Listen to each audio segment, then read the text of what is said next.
Hello, welcome everyone to yet another watch along. I'm here. This is Rage of Wrestling, Walter Cruz, Mr. Reliable, alongside the Renegade of Wrestling, JJ Williams. Noah should be joining us anytime soon. We are here. We are ready for NXT No Mercy. We should be starting in about 9 minutes or so. So we're gonna do a little hyping and talk about our picks. But how you doing there, JJ? I'm doing good, man. I mean, I've been better. Like I touched on last night, some stuff happened yesterday that don't really want to get into, but hmm been better on that front. But as far as NXT, man, I am so set to watch my brand deliver another stellar show. Uh, I love the fact that they've gotten out of the performance center for the PLEs and they are taking the show on the road more often. Denver, Colorado tonight. There is a former WCW champion who also is a former head writer for WWF, WCW, and TNA who resides in the Denver, Colorado area. I wonder if he will be backstage at all tonight to check out the show. I didn't even think about that. You're right. He might be there to check out the show. But let's go ahead since we only got a short time. Let's get into the card. We only got 6 matches here, but we like these shorter cards. I know we had a little Yes. discussion on Saturday night shenanigans about it. But let's start here. We're gonna go. We got Wendy Chu versus Kalani Jordan for the North American Women's title, the title that I completely forgot about. I was so tired last night. I asked I said we need another title, and you were like, "Oh, we got the North America." I totally slipped my mind. uh, but yeah, see, it is working though. The fact that they got another title, we got Wendy Chu, we got Kalani, and Rosemary's lingering around there. We don't know what her role is, but what do you think will happen here? I still think it's too early for Kehlani to lose the title. I completely expect her to retain here. I think you brought up a good point as far as Rosemary goes. Mm-hmm. I almost wouldn't be surprised if Rosemary comes in on Wendy's behalf and attacks Kalani, allowing her to keep the title via disqualification. That way, Wendy still seems kind of strong in this new, darker, heelish role. She doesn't eat a pinfall or a submission loss. She loses via disqualification. And then we can maybe get Wendy and Rosemary taking on the militia, assuming Alicia Edwards is back in 100% in 2 weeks for Victory Road. There was an update you shared via Mean Gia Miller, TNA. She's been placed on concussion protocols as she was legitimately knocked out during emergence. Doctors say that she's fine. She seemed fine backstage from all reports, but she's still being placed on under protocols for the time being to make sure that she can clear and they don't rush her back to the ring too soon. So maybe Victory Road, maybe whatever they do in October, Bound for Glory. But hopefully, we'll get to see Wendy and Rosemary evolve into a thing because I definitely think Halloween Havoc would be perfect for those two girls to get a shot at something. Mm-hmm. Like, if you don't do anything with either one of these two in Hollywood have it, you definitely missed the boat. Like, it kind of writes itself with these two characters. And the I same kind of thing with wish Steph Delander and PCO. People were exactly. asking Steph Delander to come down to NXT, and she kind of like quote tweeted was like, "Is that something y'all even want to see?" And overwhelming yes was the replies to her. And I even tweeted her back. I was like, again, if we don't get Steph Delander and PCO at Halloween Havoc, what the hell is going on here? The French Exactly. Canadian Frankenstein and his modern day bride for a Halloween themed show? Mm-hmm. Come on. Right? I wish they never got rid of the women's tag NXT titles and made it undisputed. Because imagine if these two got together, Wendy Chu and Rosemary, and on Halloween Havoc they won the tag team titles. Imagine two partners from two companies end up the tag team champions, and how unique and different that's never been done. Can you imagine how No, unique that would be? that would be amazing. I'm not gonna lie, but I think part of the reason they got rid of the NXT women's tag titles, a little sub tangent here that we don't really have time for, is because uh, NXT was making the main roster look like idiots with how well booked their women's tag division was. yeah, So that's they true. unified the titles. It was like, okay, now there's only one title. Now we don't look as bad. Hmm. Yeah, that's true. But let's move on from the North American Women's title to we're not sure if there's some title involved in here. There's been no announcement, but Zach Wentz is the new X Division champion from TNA. So I don't know how that is going to affect tonight. But does Wesley and Zachary Wentz, if it's for the title, it might affect a pick, but it's a little too late for us to change our picks. But what do you think happens here? Well, like I've said a couple times, and Zachary Wentz did put out on social media that he is bringing the title. So he Mm, will have it with him tonight. But like I've said a couple times, I still think that they need to leave it a non title match and let Wesley pin Zachary Wentz. mm. Then, by the fact that he is now pinned the X Division champion, he should be deemed worthy of an X Division title shot. 2 weeks from Exactly. now is Victory Road. Do it at Victory Road. Halloween Havoc is too long to wait. And I don't feel that with the way that their feud is going and the way Wesley turned on Zachary as well as Trey McGill, his rascal brethren, I don't think that should be given away on free TV. It definitely is pay per view worthy. I So agree you with you. either do it for Victory Road because Halloween Havoc is too far away. Definitely agree with you. And he beat Zachary once here, then he should get a title shot, pun intended, down the road. Yep. You gotta And build it up. and unfortunately they've already done the tapings, so they very well could have made that match during the tapings yesterday post emergence, and we don't know about it until it airs because I didn't read spoilers. Hey, Noah's Hey, here. look who Hey, joined us. hello Uh, we, everybody. we, we're talking about Wesley and Zachary Wentz and what we think is gonna happen. So, what are your thoughts there, Noah? I probably could talk more about that during the stupid 10-minute commercial breaks we're going to have between each match. But that being said, Peacock Damn. sucks. Wesley Zachary Wentz definitely has a lot of unique inter-promotional warfare value that could happen between what goes down here in the first time one-on-one encounter and what could lie ahead on the TNA tapings on the way to Victory Road. If Wesley pushes Zachary Wentz the wrong way emotionally, Zachary Wentz might feel that his pride is hurt, and Wesley could exploit that to his own selfish advantage to try and garner the X Division Championship. Since the fact that Trey Miguel and Zachary Wentz both are now X Division champions, and Wesley, former NXT North American champion, can't grab to that title, never won the X Division Championship. It would be a huge coup for him and definitely another proverbial bullet to the heart to his former friends if he sees the X Division Championship for himself. So I definitely could see that fallout happen tonight if Wesley gets the better of Zachary Wentz, and not necessarily just in decision.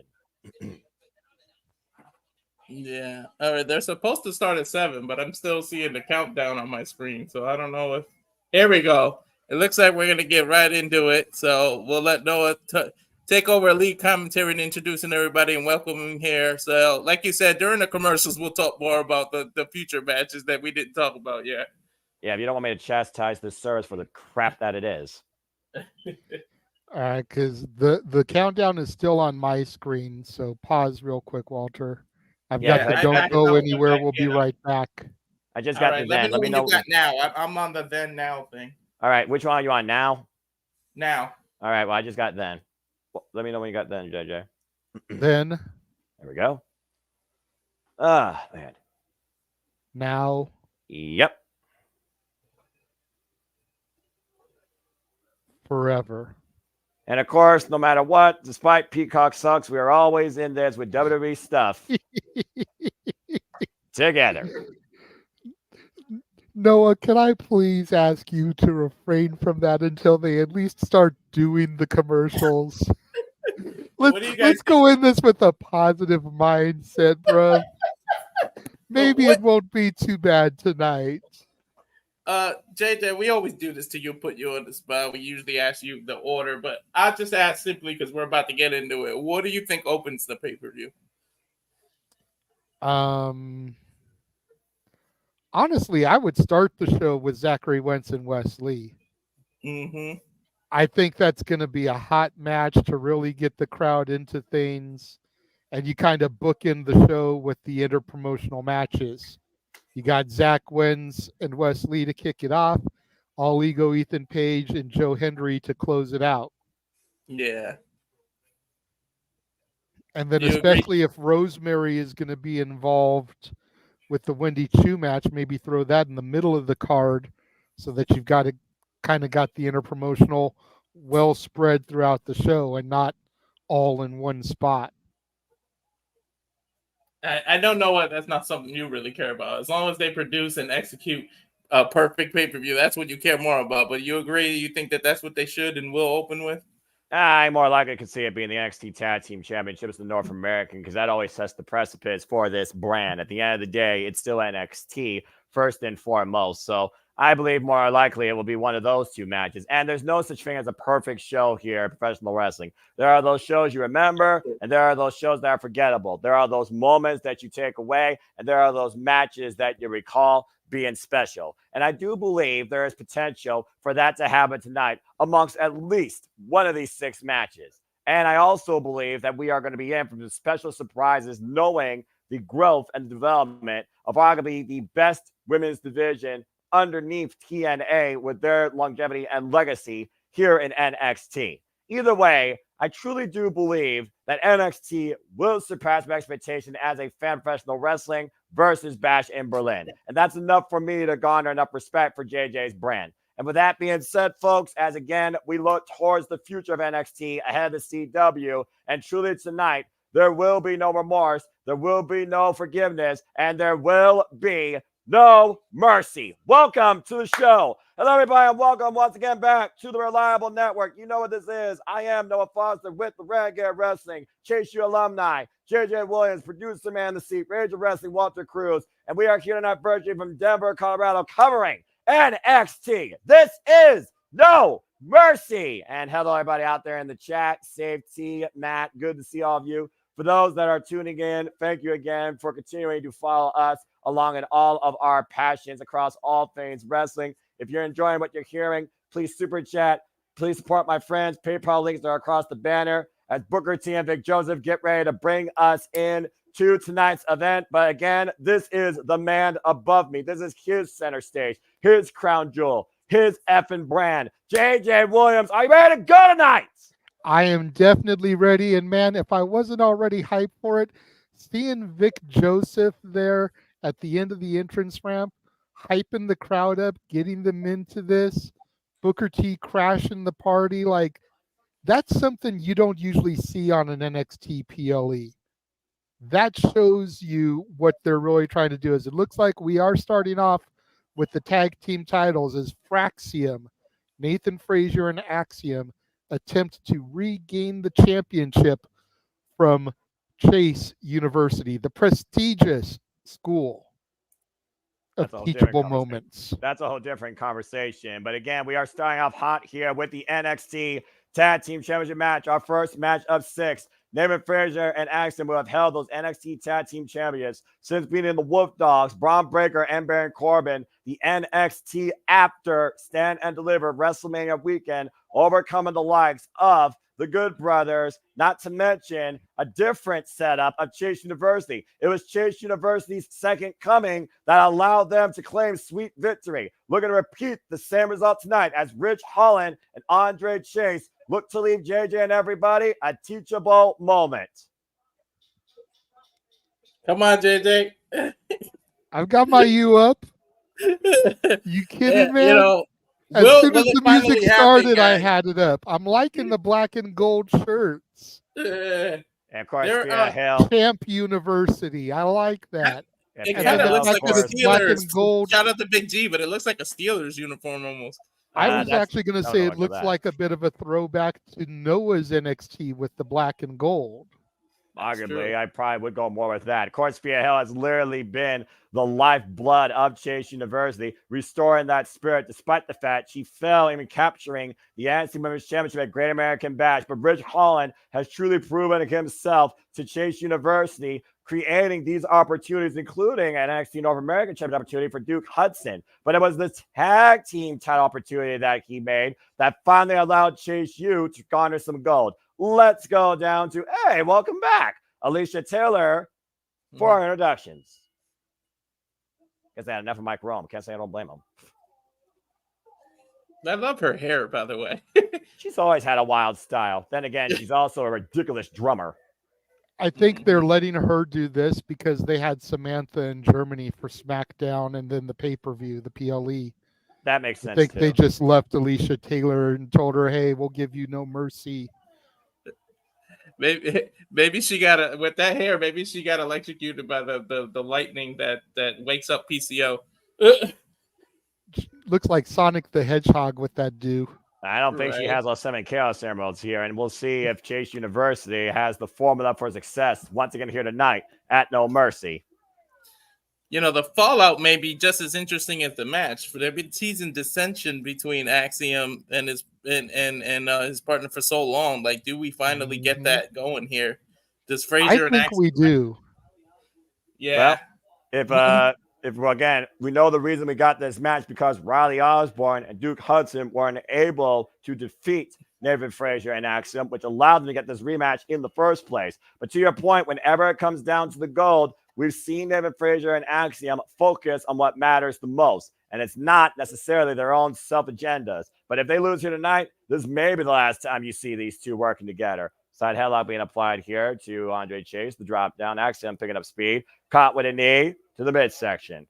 Riley Osborne, who of course competed in Ultimate X just 2 days ago with the opportunity to become X Division champion. Tremendous showing, by the way, from the great prospect from the UK. And, of course, you'll be part of the conversation on the Twix, folks. This trending #1 in the United States. Use the hashtag NXT No Mercy. And Nathan Banks, Chris DeClaire, and Matthew Hollister, good to see you all as well.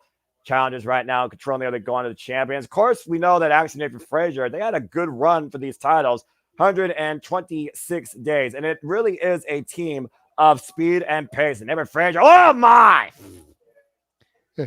Just to peel back the curtain a little bit, you got to wonder how conflicted Thea Hale is, because on the one hand, she's supporting her team who are the champions, but on the other side of things, her man Nathan Frazier is trying to get the titles back. So you got to wonder what's going on in her head from a personal standpoint. Again, you also got to wonder what's in the head of the rest of Chase U. Could there be a little bit of green-eyed monster jealousy that it took Rich Holland to get involved for Chase U to finally regain those tag titles? You never know if in the back of the rest of Chase U's head. Cover by Rich Holland. It's a 2 count.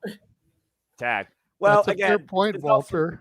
It's also not the first time that Chase University have been tag team champions. Drop kick. And both times, of course, it was Andre Chase that was part cover by Andre 2 count. That was part of the championship formula. Take a look at the replay here, by the way. The strength of Rich Holland hoisted up. Nathan Frazier, double underhook. But the last time that Chase U had the tag titles, Noah, it was just Andre Chase, Duke Hudson, and Thea. There were no Cover. third or fourth members. There was no Riley Osborne. And there damn sure was no Ridge Holland. And again, Chase, you, of course, literally had those titles for, you almost could say, a cup of coffee. Yeah, I think they only had them for like a week, maybe 2 tops the last time. 21 days to be 3 exact, weeks back in 2023 before losing it on their first defense to the D'Angelo family. And again, this is the first defense once again for Chase University as their second run as tag team champions. Nice double team combination by David Fraser and Axiom, wiping out Ridge Holland. Running shooting star by Fraser. Here's the cover. Kick out by Andre at 2. So far, Axiom and Fraser are in one unit, one accord, no dissension, no nothing. They're focused so far. Oof. Again, great combination of offense there. Neutralizing Ridge Holland. Reading shooting star press follow-up. Tag to Axiom, making him the legal man.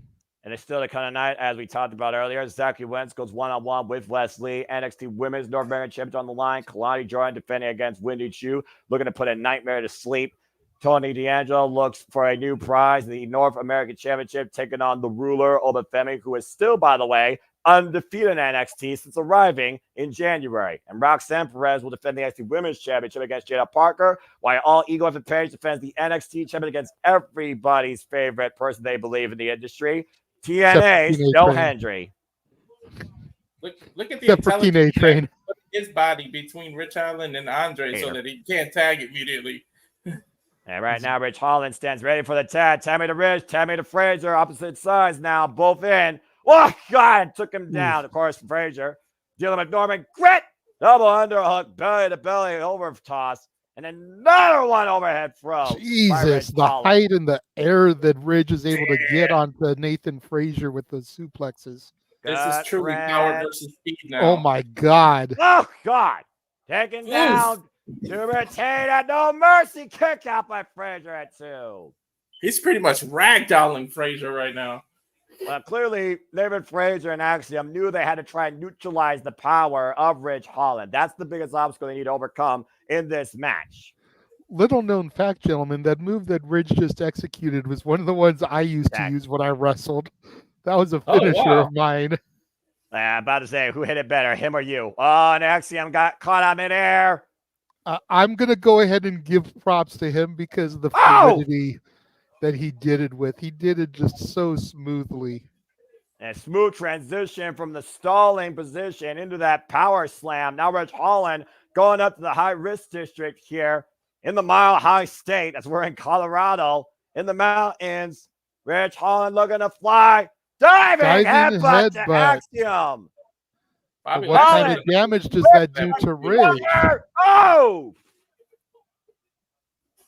And out of nowhere, off our screen, Frazier coming in for the save. And again, putting their own bodies at risk in the name of being called NXT Tag Team Champion, JJ. Again, capacity crowd on hand here. NXT No Mercy. Look at that crowd.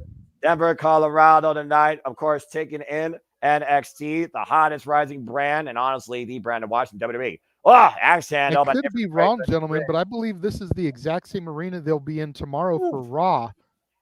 And to see that many people out there for NXT, that just warms my soul.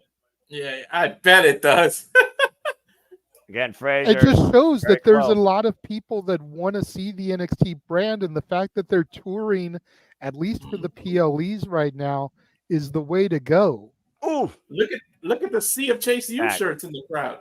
Right? The Chase U section. Oh, good grief almighty. Drop kick by Evan Frazier.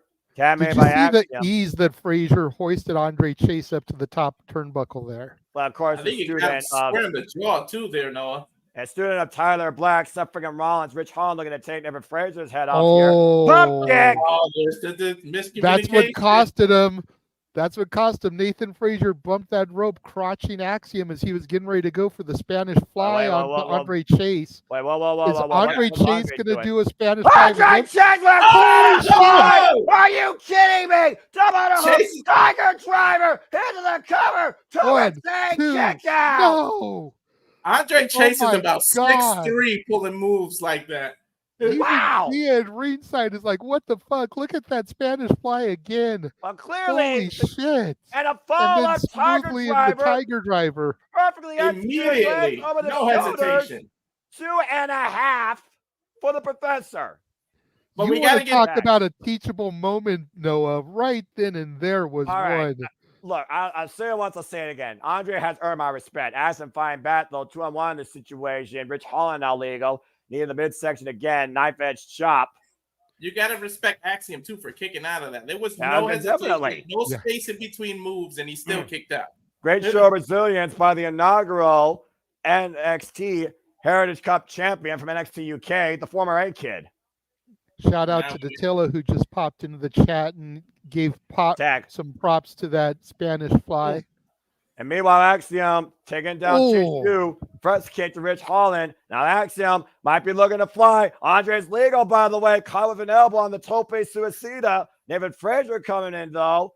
And David Frazier picked up speed to the 100. Oh, no. Uh-oh. Got caught. Got caught. Oh, wait a minute. Watch Axiom. Oh, I've seen this move before. Both men pushed into the apron. Hardest part of the The ring. brute strength by Ridge Holland. And again, driving the challengers over the barricade. Whoa! And Axiom and David Fraser answering con with a double axe handle leap. But to your Teachable point, moment. Never Andre turn your Chase back on is your the. opponent. But to your point, Andre Chase is the legal man, so it doesn't matter what they do to Ridge outside. That's And true. right now, Axiom is legal for the challenger side. And 10 made David Frazier. Axiom, though, looking to fly. Split leg front splash to Andre Chase. And Axiom right now looking to neutralize Rich Holland. Follow-up kick from the apron. Ridge is down. Axiom's down. Frazier legal. Springboard. 450 on Andre Chase. Oh. Do we have new tag team champions? Kick out. No. That was a beautiful 450 splash. This is a beautiful kick out from my Professor Andre Chase. That's safe. David Frazier, though, perfect rotation and execution up to 450. 2.5, though, on Chase Hughes. Andre Chase. I think a lot of people sleep on Andre Chase's ability, and I think he's really getting the opportunity to shine here tonight. And Axiom right now, nowhere to be found. Like David Frazier. Step Zaguri. Back at fist, though, by Andre Chase. Tab made to Rich Holland now. Oh, wait. Whoa. No way. Doomsday device? No way. No way. Doomsday device connects. And Rich Rich for the Holland pin. the cover to retain. Kick out by Frazier at 2.5. How the hell did he kick out of a doomsday device? This just shows what it means to both teams to leave here the tag team champions of NXT. We talked about it Friday during with Nick Nemeth's match. It's about who wants it more. How bad do you want it? Are you willing to sacrifice everything? Buckle bomb. Did you catch that double team? Power slam. Andre changed the cover. Axiom drop kick. Drops Ridge on Andre to break the cover up. All 4 men down. Ooh. I don't know if he did that on purpose, but it worked. Again, hot start here tonight to NXT for the NXT Tag Team Championships. The former tag champs, Axiom and Nathan Frazier, taking on Chase University's Andre Chase and Rich Holland, the 38th Tag Team Champions in NXT history. Oof. Somebody's a great shoulder blade by Axiom to Rich Holland. Big right hand, drops Axiom. And David Frazier. Who's legal? Is it Andre? It's Frazier and Andre who just caught Andre with a kick. And now hoists up Andre Chase onto the top turnbuckle pad, looking for something big here out of the corner. What is it going to take to keep one of these men down? Whoop! And Nathan Frazier lands on his feet. Step up like a cat. Tab made by Axiom, hooking him up. Superplex! To Andre Chase. Hoisted up. Brain Buster super kick combination. Axiom with the cover to regain the title. Kick out again. Oh! This match is full of teachable moments, gentlemen. Yeah. And it definitely smells more than just like Team Spirit. I think I know what's coming here. Oh, and there I we knew that was go. going to happen. Axiom accidentally super kicked Nathan Frazier. Andre Chase with the tag to Ridge. Ridge is ready. Off! Huge clothesline lariat, turning Axiom inside out. And this might Double be team the move. final exam. Backstabber powerbomb combination. And Rich Holland with the cover. No! What the Oh! hell? How What did the Axiom kick out hell? of that? What? You could have fooled me. I really thought it was over, gentlemen. I seriously Even thought they Booker had T it. on commentary is like, hell no. We barely ever listen to Booker T, but in this case, I agree. Tag made again, Andre Chase, as again, Nathan Frazier is out for the time being. And this is the best chance. Again. This is the best chance that Chase you. Whoa! Drop kick! Supremo drop kick to Rich Holland by Nathan Frazier. Everybody down except Frazier now. Tope! Conning it low over the top rope. Wipes out Ridge on the outside. Axiom and Andre Legal. Inside cradle. Small package. To get the Turtles kick out. And Andre Chase. Nice swinging net breaker on Axiom. My heart almost Andre dropped, Chase. guys, with that roll up. Yeah, for real. Andre Chase calling for something as he heads to the top rope here. Kawanazaguri, though, on the ascent by Axiom, and Nathan Frazier coming back into frame. And the challenger is looking to put an end to this reign. And Axiom right now hooking up Andre. Spanish fly off the top.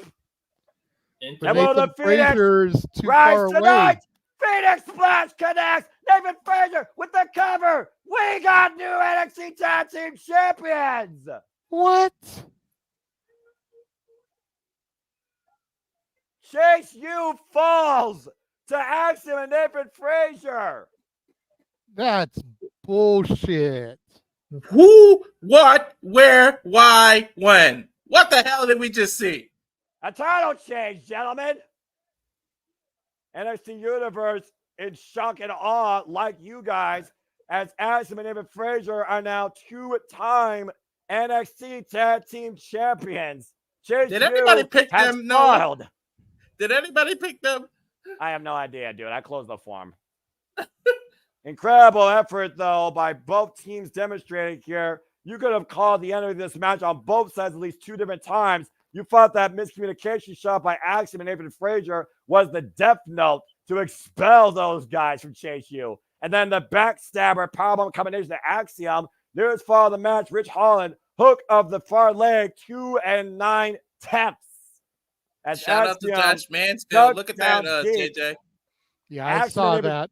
Axiom and Nathan Frazier dug down deep enough to pull out the finishing combination. Spanish Fly, Phoenix Splash. And we have new two-time NXT Tag Team Champions. This is some bullshit.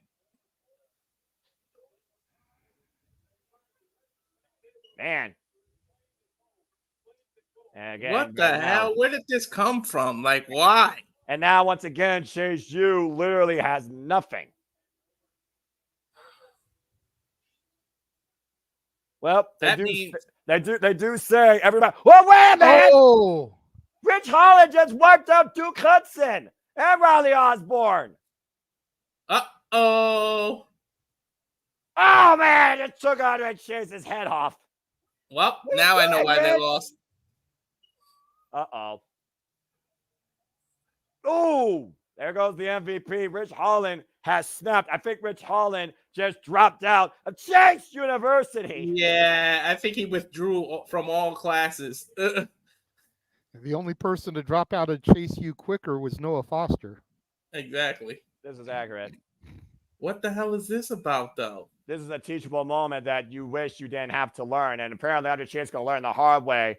Overhead, military press. Oh, my gosh, and dropped to the outside. But you got to wonder how long was this in Rich Holland's head? Like, how long did he think about it? Did he just snap now, or this was his plan all along? I think it really came down to the fact that for the first time in his life, he felt validated with his first championship. And now that he lost it, yeah, he just broke Thea Hell's heart. I'm sorry, JJ. This has to be tough for you, and I don't think Rich Holland is done yet with destroying Chase U.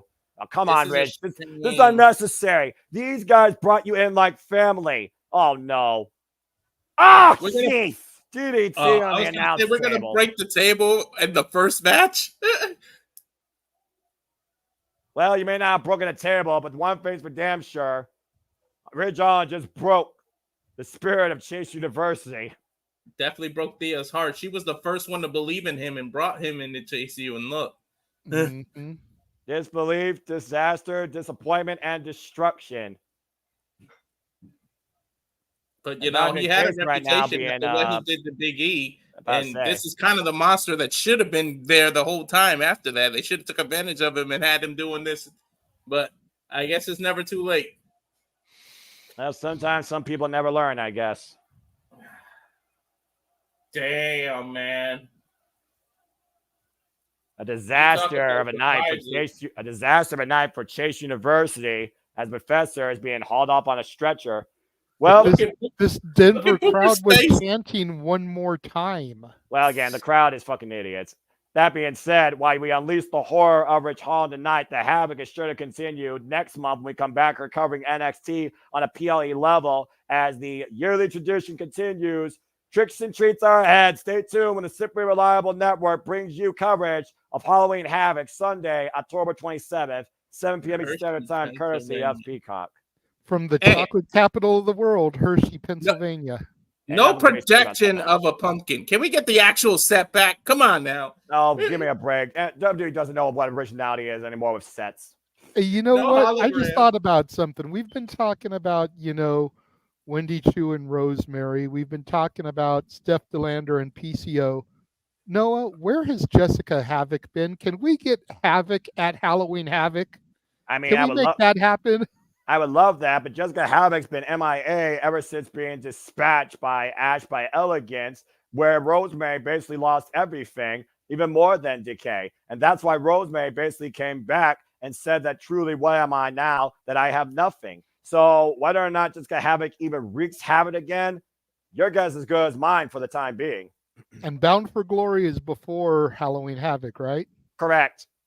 There you go. Have a return at Bound for Glory and then have them appear at Halloween Havoc. They're literally back to back. They're literally back-to-back days. As Bound for Glory, to your point, which we'll be covering here on the Simply Reliable Network, is literally October 26th. So they'll probably be doing tapings then the next day. Bingo, brother. Speaking of that, by the way, JJ, we it was before you came in last night where we deemed that we wanted your thoughts on that name. We came up with the name Reliable Network, and we never ran it by you because you came in, and then we had to do Saturday night. So, you know what? Let me kick that around in my head because I heard it said last night, and I was like, that actually sounds kind of catchy. Is there any way we can work it to like further, add more people's elements to it? But let me kick that around a little bit. I do think that's catchy. Well, as again, we are on. I'm gonna try and restrain myself, but not gonna lie, probably won't happen before the end of the night. I will unleash my rage. Anyway, as we look towards what's ahead, at least like this. If y'all want Noah to unleash his rage about these long breaks, super chat or PayPal him. His PayPal is right there rolling across the bottom. If you want him to go off on a diatribe that is going to raise his blood pressure, then at least pay the man for his entertainment. I'm just saying. Anyway, as we look towards what else is ahead here, we already know our main event. We'll talk more about that a little later. Let's go ahead and switch gears a little bit towards the NXT North American Championship. Well, we don't know what's ahead. We know that Tony D'Angelo, who of course lost the Heritage Cup back to No Quarter Catch Crews Charlie Dempsey, thanks to the assist of Winston Clare. The Don now has set his eyes on a new prize for the family and looks to take down the ruler of NXT, the undefeated Obafemi. It's one of those things to call your shot. It's another thing to literally set up your own funeral. Obafemi has dispatched every possible physical and technically capable anomaly here in NXT, in singles, in triples, in duos, in handicap situations. It almost feels like a foregone conclusion, but there is one thing you can't measure, and that is heart. And there's no denying when it comes to the heart of Tony D, the value and the pride he has representing what it means to be the Dom NXT and literally being the guy to lead by example for the family. JJ, again, Obafemi is the unstoppable anomaly. What is your thoughts on this match? Do you think Tony D has a chance? Well, we always say this every time this question comes up. Anybody has a chance. It only takes 3 seconds. And while Obafemi walks alone, Tony D has got a family with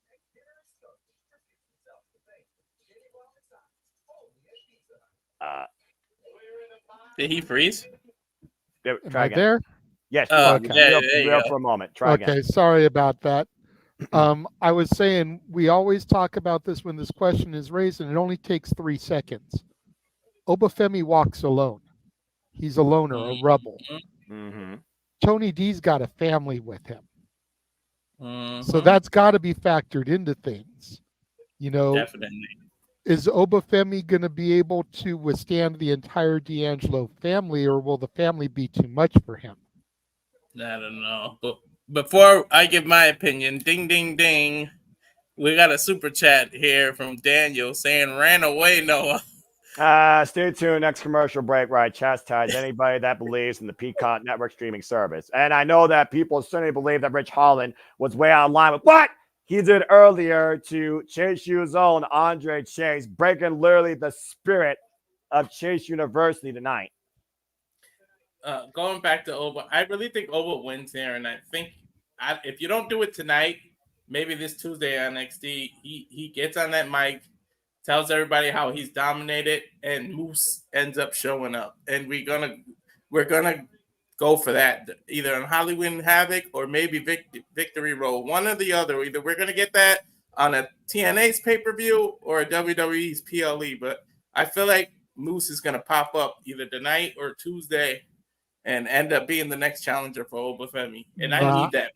Well, everyone fair. wants to fantasy book Moose. Yes, Let's if we're gonna do Moose, if it needs to. let's save it for like Stand and Deliver, something that's going to be a huge payoff. That's their WrestleMania. Yeah, That's true. arguably Moose would I be. still think.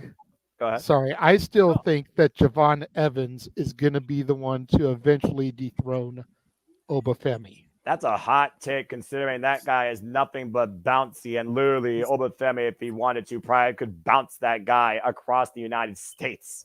He's gonna bounce his Obafemi, way to a title shot. Obafemi is a monster. At Halloween Havoc, that's how you book PCO to come in. Monster versus monster. Fair. That's Well, fair. I'll give you that. Well, as we're talking about the prohibited portal and this incredible one of a kind interpromotional crossover that's become hashtag NXTNA, we're about to see two rascals with fallout here and the demise of MSK as we look towards Wesley versus Zachary Wentz. It was literally back in 2023 when Wesley and Zachary Wentz won the Dusty Tag Cup and won the tag team championships only to vacate them. Wesley was all by himself, became one of the most notorious NXT North American champions in this brand's history, but had to relinquish it due to injury. He came back later this year to try and oppose the ruler, Oba Femi. And Oba gave him one last shot, one-on-one. And the ruler humbled him and made sure he could not challenge for that title again after beating him at Heatwave. While Wesley was questioning his future and looked like he was going to leave NXT, faces of his past crossed the line. Trey Miguel and Zachary Wentz and the Rascals once again were reunited, and it felt so good as they went on an incredible run as a trio, undefeated in both TNA and NXT. It was when they had the chance to become three-time NXT Tag Team Champions. MSK against Axiom and Nathan Frazier at NXT Grand American Bash. It was the Rascals that failed, and Wesley ate the pin. And just like Ridge took out all his rage, frustration, and disappointment on his former best friends, saying that they left him alone. well, guys, I know we're in the infancy of it, but what do you guys think of Wesley's heel turn so far? Like, does it work? Does it fit him? Is it believable, or is it just too early to tell? We'll start with JJ. It's I'm his gonna say it's too early to tell. Like, I really like Wesley. I do feel like his character was getting a little bit stale. I don't know if I would have pulled the trigger right here though, where they did. I personally would have given the Rascals MSK the tag titles, and then once the run was over, maybe pulled the trigger. But it's still too early for me to tell. Well, also, Yeah. tail the tape here, guys. We are looking at an NXT, a WWE superstar, taking on a TNA wrestler, as Wesley is looking to prove a point tonight against a brand new X Division champion with title on shoulder. And really quickly, before we get too deep in this match, I do want to comment on what A put up there about us using PayPal now. Yes, we decided a while back when things went down with the Jeff Meacham network, which we hope nothing but the best for Jeff and whatever he decides to do going forward. But when things went down with the Jeff Meacham network and Jeff's suspension, we decided to start using PayPal more specifically for our karaoke nights and stuff, because it wasn't fair that me, Greg, and Jeff were the only ones reaping the benefits and everyone else was being put out to humiliate and embarrass themselves. So we started doing PayPal so that if you wanted Noah to sing, Noah gets paid for his embarrassment. You want Walter to sing, Walter gets paid for his embarrassment. James gets paid, etc. So that's why we have it going across the bottom here periodically as well.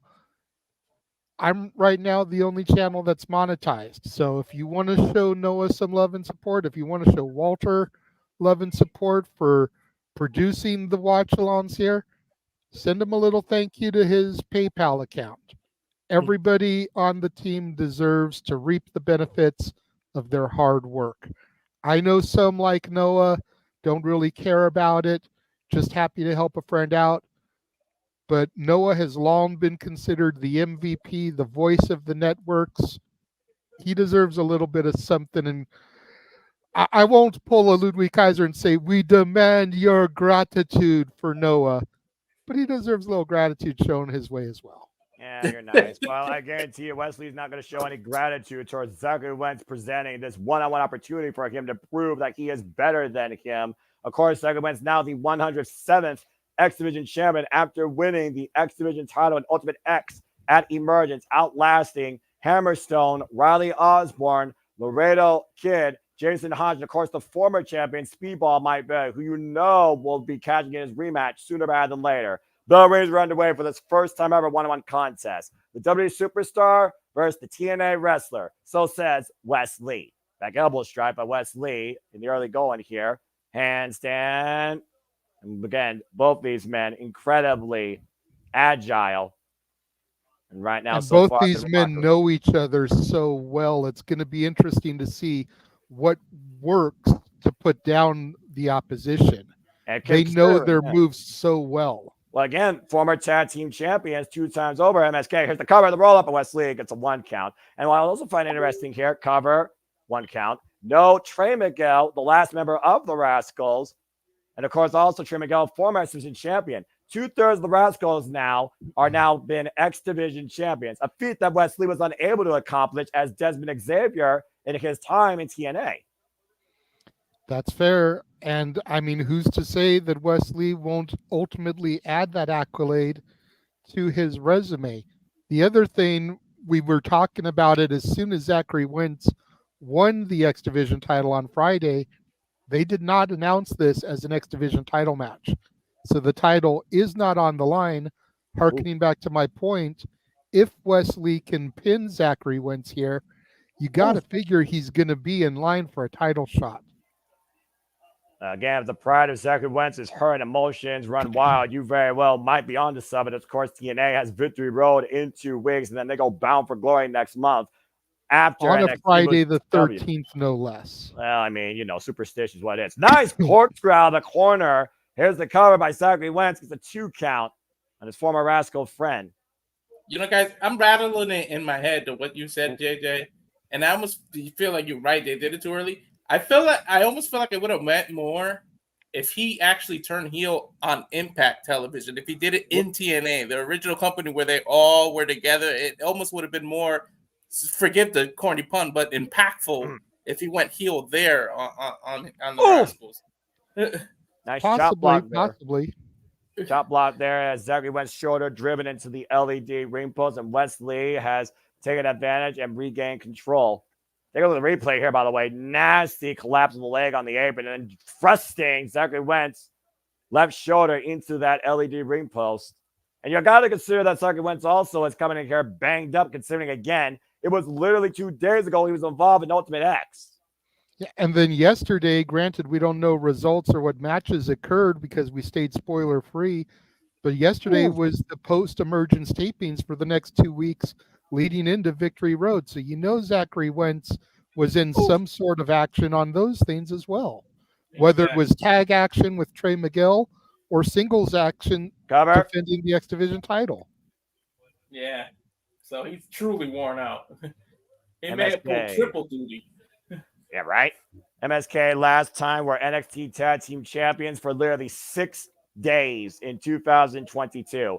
The nasty impact, pun intended, to Zachary Wentz on the apron. Now a hammerlock and rising knee strikes here. Give a shout out, by the way, to NXT. Of course, Pro Wrestling Noah as the M1 victory concludes, and Josh Briggs, Taman Heights, tremendous showing. Did not make it to the finals, as it was determined by Kaito Kiyomiya and Kano. Of course, y'all can watch that at Wrestle Universe, but Keiji Muda was thoroughly impressed with what the NXT talent brought. And that's all I care about, is that they left a lasting impression and a positive impression. Tavion Heights representing the No Quarter Catch crew and Josh Briggs.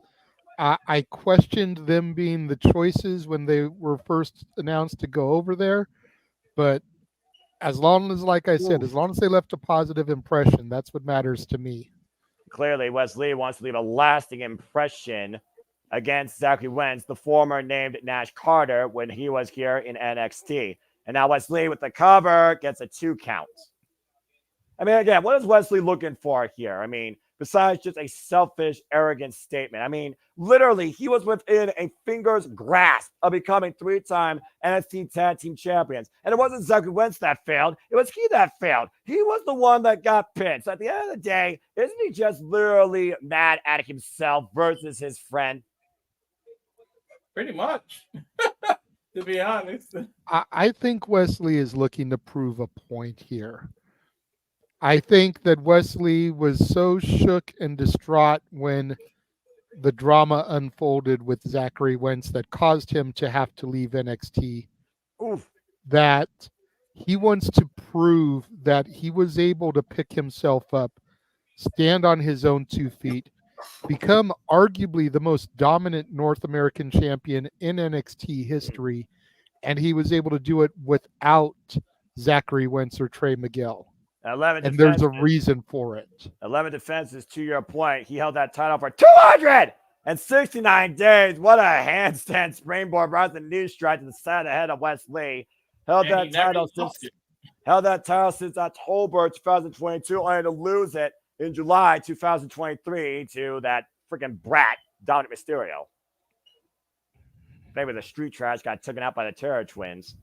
And right now, Zachary Wentz trying to build momentum now. Knife edge chop here. As again, we are looking at literally an inter-promotional match between NXT and TNA. Got caught, though, coming in. Zachary Wentz, nice German suplex hoist. Wesley right now rocked. On wobbly legs, Zachary Wentz going to follow in. Again, another running knee strike in the corner. Roll through.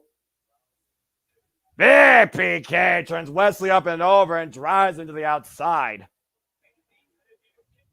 Who do you guys think the pressure is more on? Is it pressure for Wesley to prove himself against Zachary, or now that Zachary's a champion, bam, God! he has the pressure of proving why he has that title, and does it mean more to be a champion and beat Wesley? Like, who has the most pressure in here? Well, considering Wesley's world's been turned upside down, I'm not just talking about that wild Pele kick that literally made him go 360. If Wesley is going to prove a point that he was better than both his former Rascal friends, including his former tag partner here tonight, and a W superstar is better than a TNA wrestler, I don't believe that shit. Then Wesley needs to get the win here tonight. For Zachary Wentz, this is just about, once again, humbling Wesley and putting him in his place. And Zachary Wentz really has nothing to lose. He already won the SEC championship. Nice swanton bomb, hook of the far leg, and a 2.5.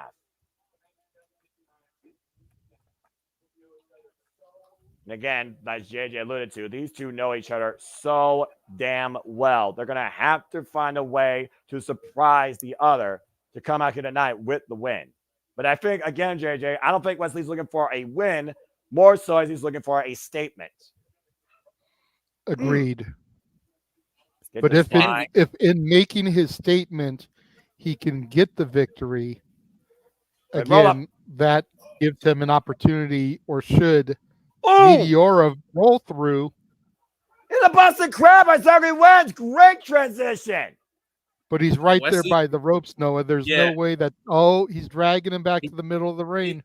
And you were I was just going to say the same thing, JJ, that he's close to the ropes, and then boop. And remember, Wesley came back from a back injury. Yeah. You know what else we're not factoring in? We don't know how Trey Miguel feels about all this. He's kind of stuck in the middle. We don't know. It's just between these two, really.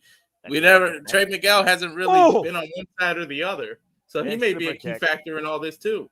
Big super kick by Zachary Wentz, rocking Wesley's jaw. Wentz it up and over, lands on the apron, though. Catches Wesley with an enziguri, rocking the former NXT North American champion. And now Zachary Wentz looking for something high risk. Oh, he got caught by Wesley. Man! Massive Rana. And Wesley off the second rope. He's 10 feet in the air, guys. And it's enough for the win. 2.5 off the Phoenix Splash of sorts off the second. And Stan. Oh, man. Knee to the back of the head. Cover for the win for NXT. 2.5. And for himself. Going back to my earlier point, though, JJ, how do you think Trey Miguel feels about all this? I'm not really sure how he feels. I think that's why he's not there, at least not visible right now. He very well could be in the back ready to make an impact, pun intended, but he's not out there at ringside because we don't know how he's feeling. And we don't even know, honestly, JJ, if Trey Miguel's in the building. And right now, again, with the pride being shown here, not just for TNA, but for, again, the name Rascals being demonstrated by Zachary Wentz and Wesley right now, literally just teeing off against his former tag team partner here. Went for the kick. Wentz was able to duck it, pushes Wesley off, and Zachary Wentz picked up speed again. Both these men have position. Oh, my God! What the hell was that? Destroyer DDT. And a meteor fall up by Wesley! It's like a destroyer reverse DDT. I want to see that again in a replay. Yeah, I want to see that whole sequence because, to your point, one got DDT'd and then the rebound momentum of Wesley sent him into a meteor on Wentz, and literally his own momentum drove him away to the outside of the ring, and we're at a reset. Crowd chanting, "This is awesome," and I couldn't agree with them more. You would think they would go through a replay to that. Oof, and Wentz just ripped I'm sure down. we'll see it post-match. And no doubt, You got to figure this match is moving way too quickly to be wasting time with replays.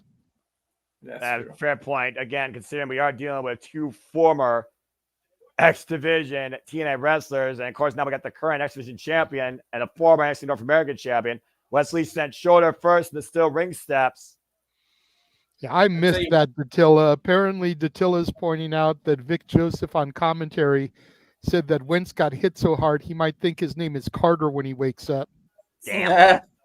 That nice callback on Wesley. Oh, man! Went for the knees and drove them into nothing but the steel steps. And you got to think about Wesley's history of knee injuries. What damage could that do to that? These two really aren't holding back. They really are showing no mercy to one another. DNA chance raining out. I love hearing that. And right now, referee starting his 10 count, though. Wentz able to break contact underneath the bottom rope. That will reset the count. Wesley bringing it back outside. A straight right. Just jack the jaw. Oh, God. Spinning kick. And I am the table. But I'm having Botchamania. That sure to hit the highlights. Wentz, though, wait a minute. Wesley doesn't look like he gives a damn. Okay, this is a little bit reckless and dangerous, Wesley. What the hell are you thinking, man? Good Lord! Double stop off the top.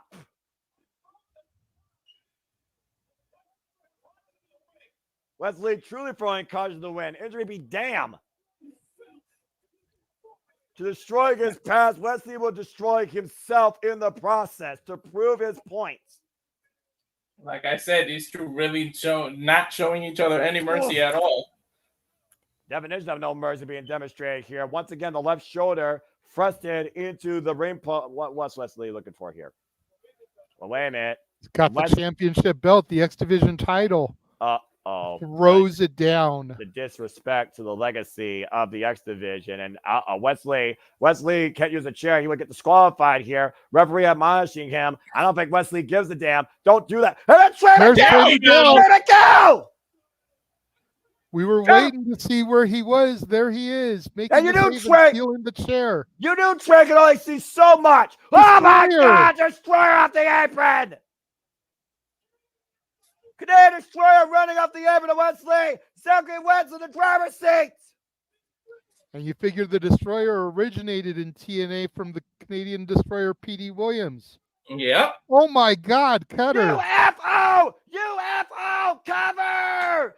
TNA with the win! Wow! Well, I guess we know what side Trey Miguel's on. He immediately went in there to hug Zachary. Zachary Wentz survives the West Side tonight at NXT thanks to an actual friend. Zachary Wentz dispatches Wesley. What a win here tonight for TNA on NXT. What did you call that Cutter of Wentz's, Noah? UFO. The UFO, okay. Yeah, again. You know, after seeing that, that's got to be why Sol Ruka's not booked on this show, because that's eerily similar to the Soul Snatcher. Exactly. You just don't want to have two of the same big move on the show. We were talking about earlier, Trey Miguel, how much can he actually handle? And again, running Canadian Destroyer from the apron to the floor, dropping Wesley on his head. And this massive off the top rope cutter. UFO. Unidentified flying Wentz gets the win. I'm already down 0-2 in my picks. And then again, Trey Miguel in there to hug him and embrace him. Yeah, same. I'm down 0-2 and I don't even care. Me neither. Me neither. Incredible win and statement made. Revenge found by Zachary Wentz as a TNA wrestler beats a WWE superstar. Now, apparently Matthew Hostetter is down 2 also. Yeah, congratulations to Zachary Wentz and TNA. Man, a lot of bad blood was spilled there, and neither man were even shedding red. But of course, the next time we cover WPLEs as Cody Rhodes. Why would you scout this early ahead of going back home? October 5th, of course, we'll be back here covering WPLEs here at the Reliable Network. We go back to a classic. You think No Mercy's brutal? Wait till we see what Bad Blood is shed inside Steel. WWE brings forward Bad Blood Saturday, October 5th, from where it all started. So stay tuned for more on that.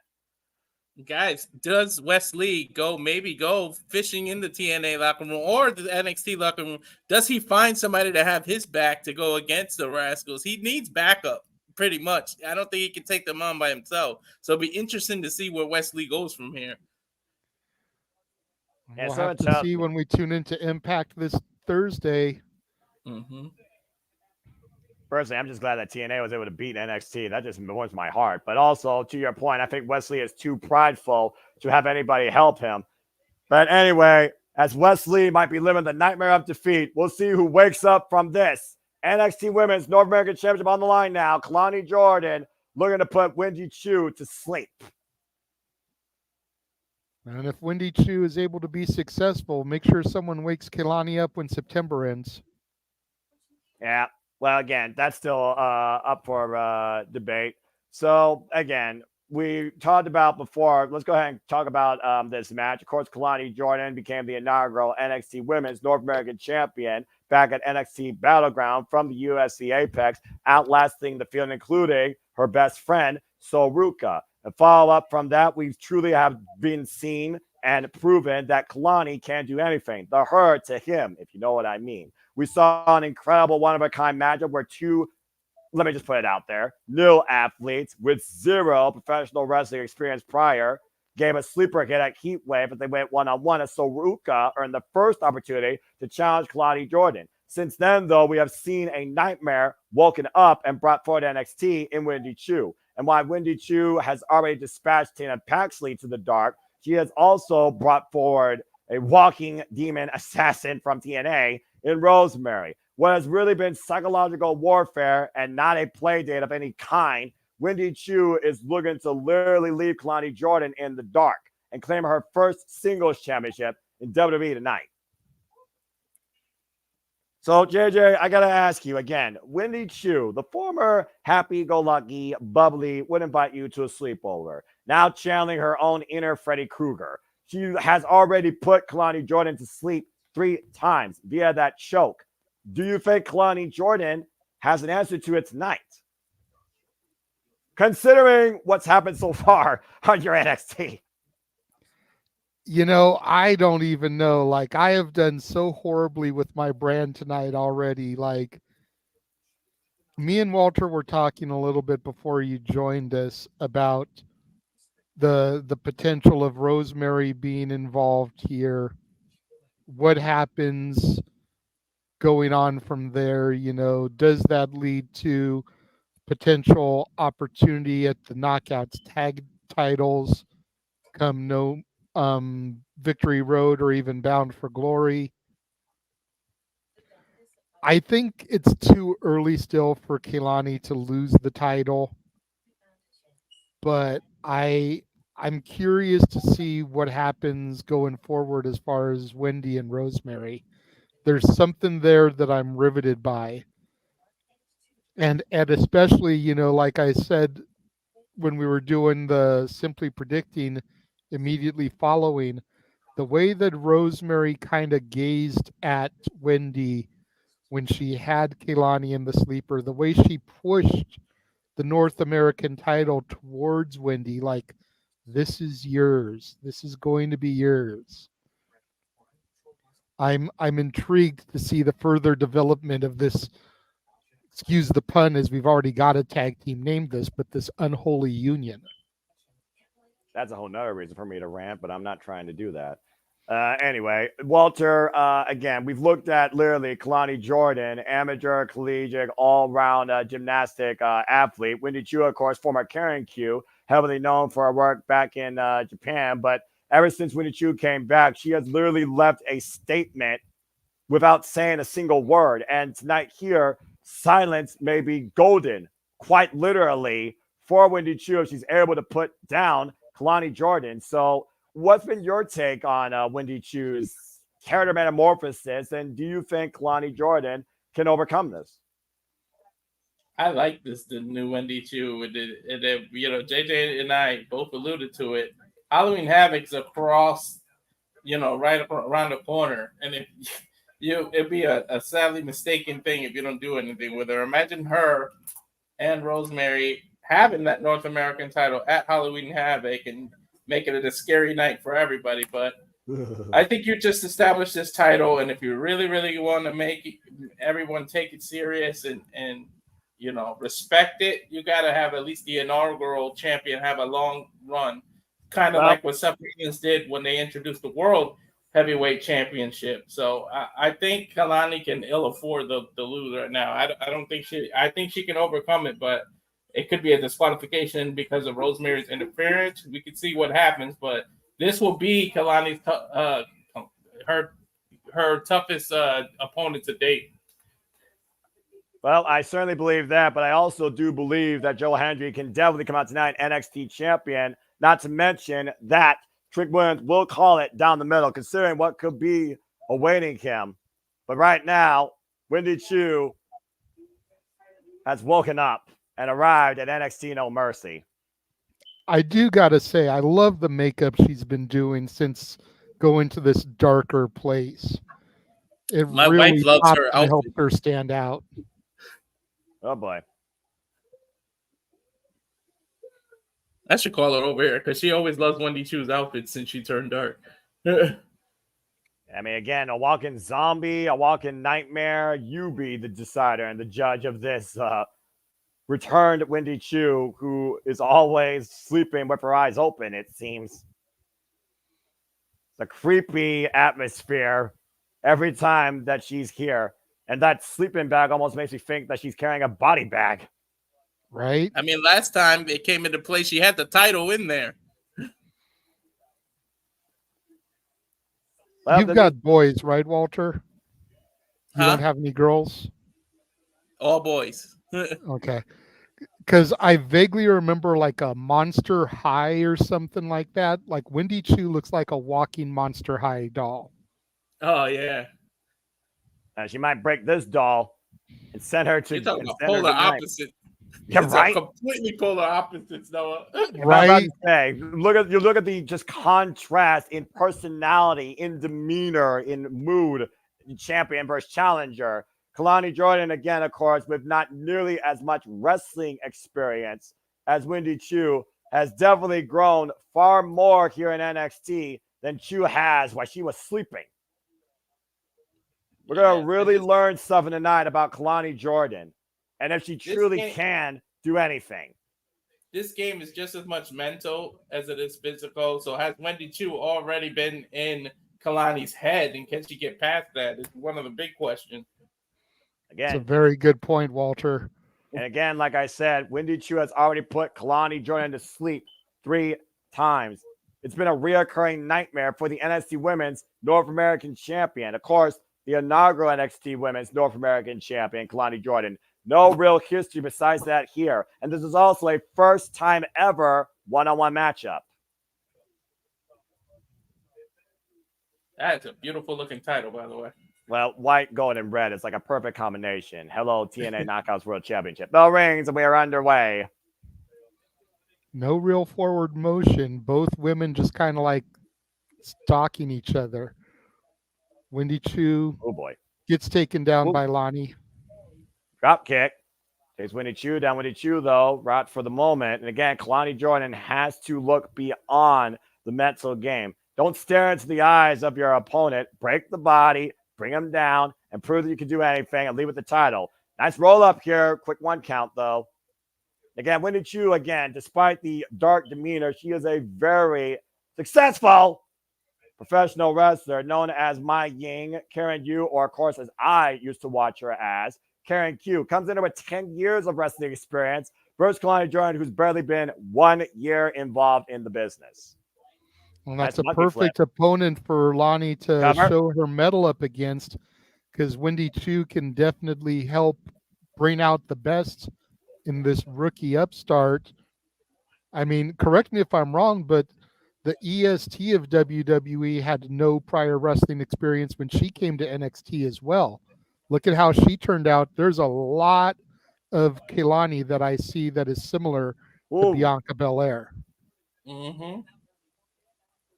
And who's to say that Lani is not the next generation EST? Again, if she can truly do anything, then that would surpass somebody that simply put the EST. Nice rolling plancha over the top to the floor, wipes out Wendy Chu here in the early going of this title matchup.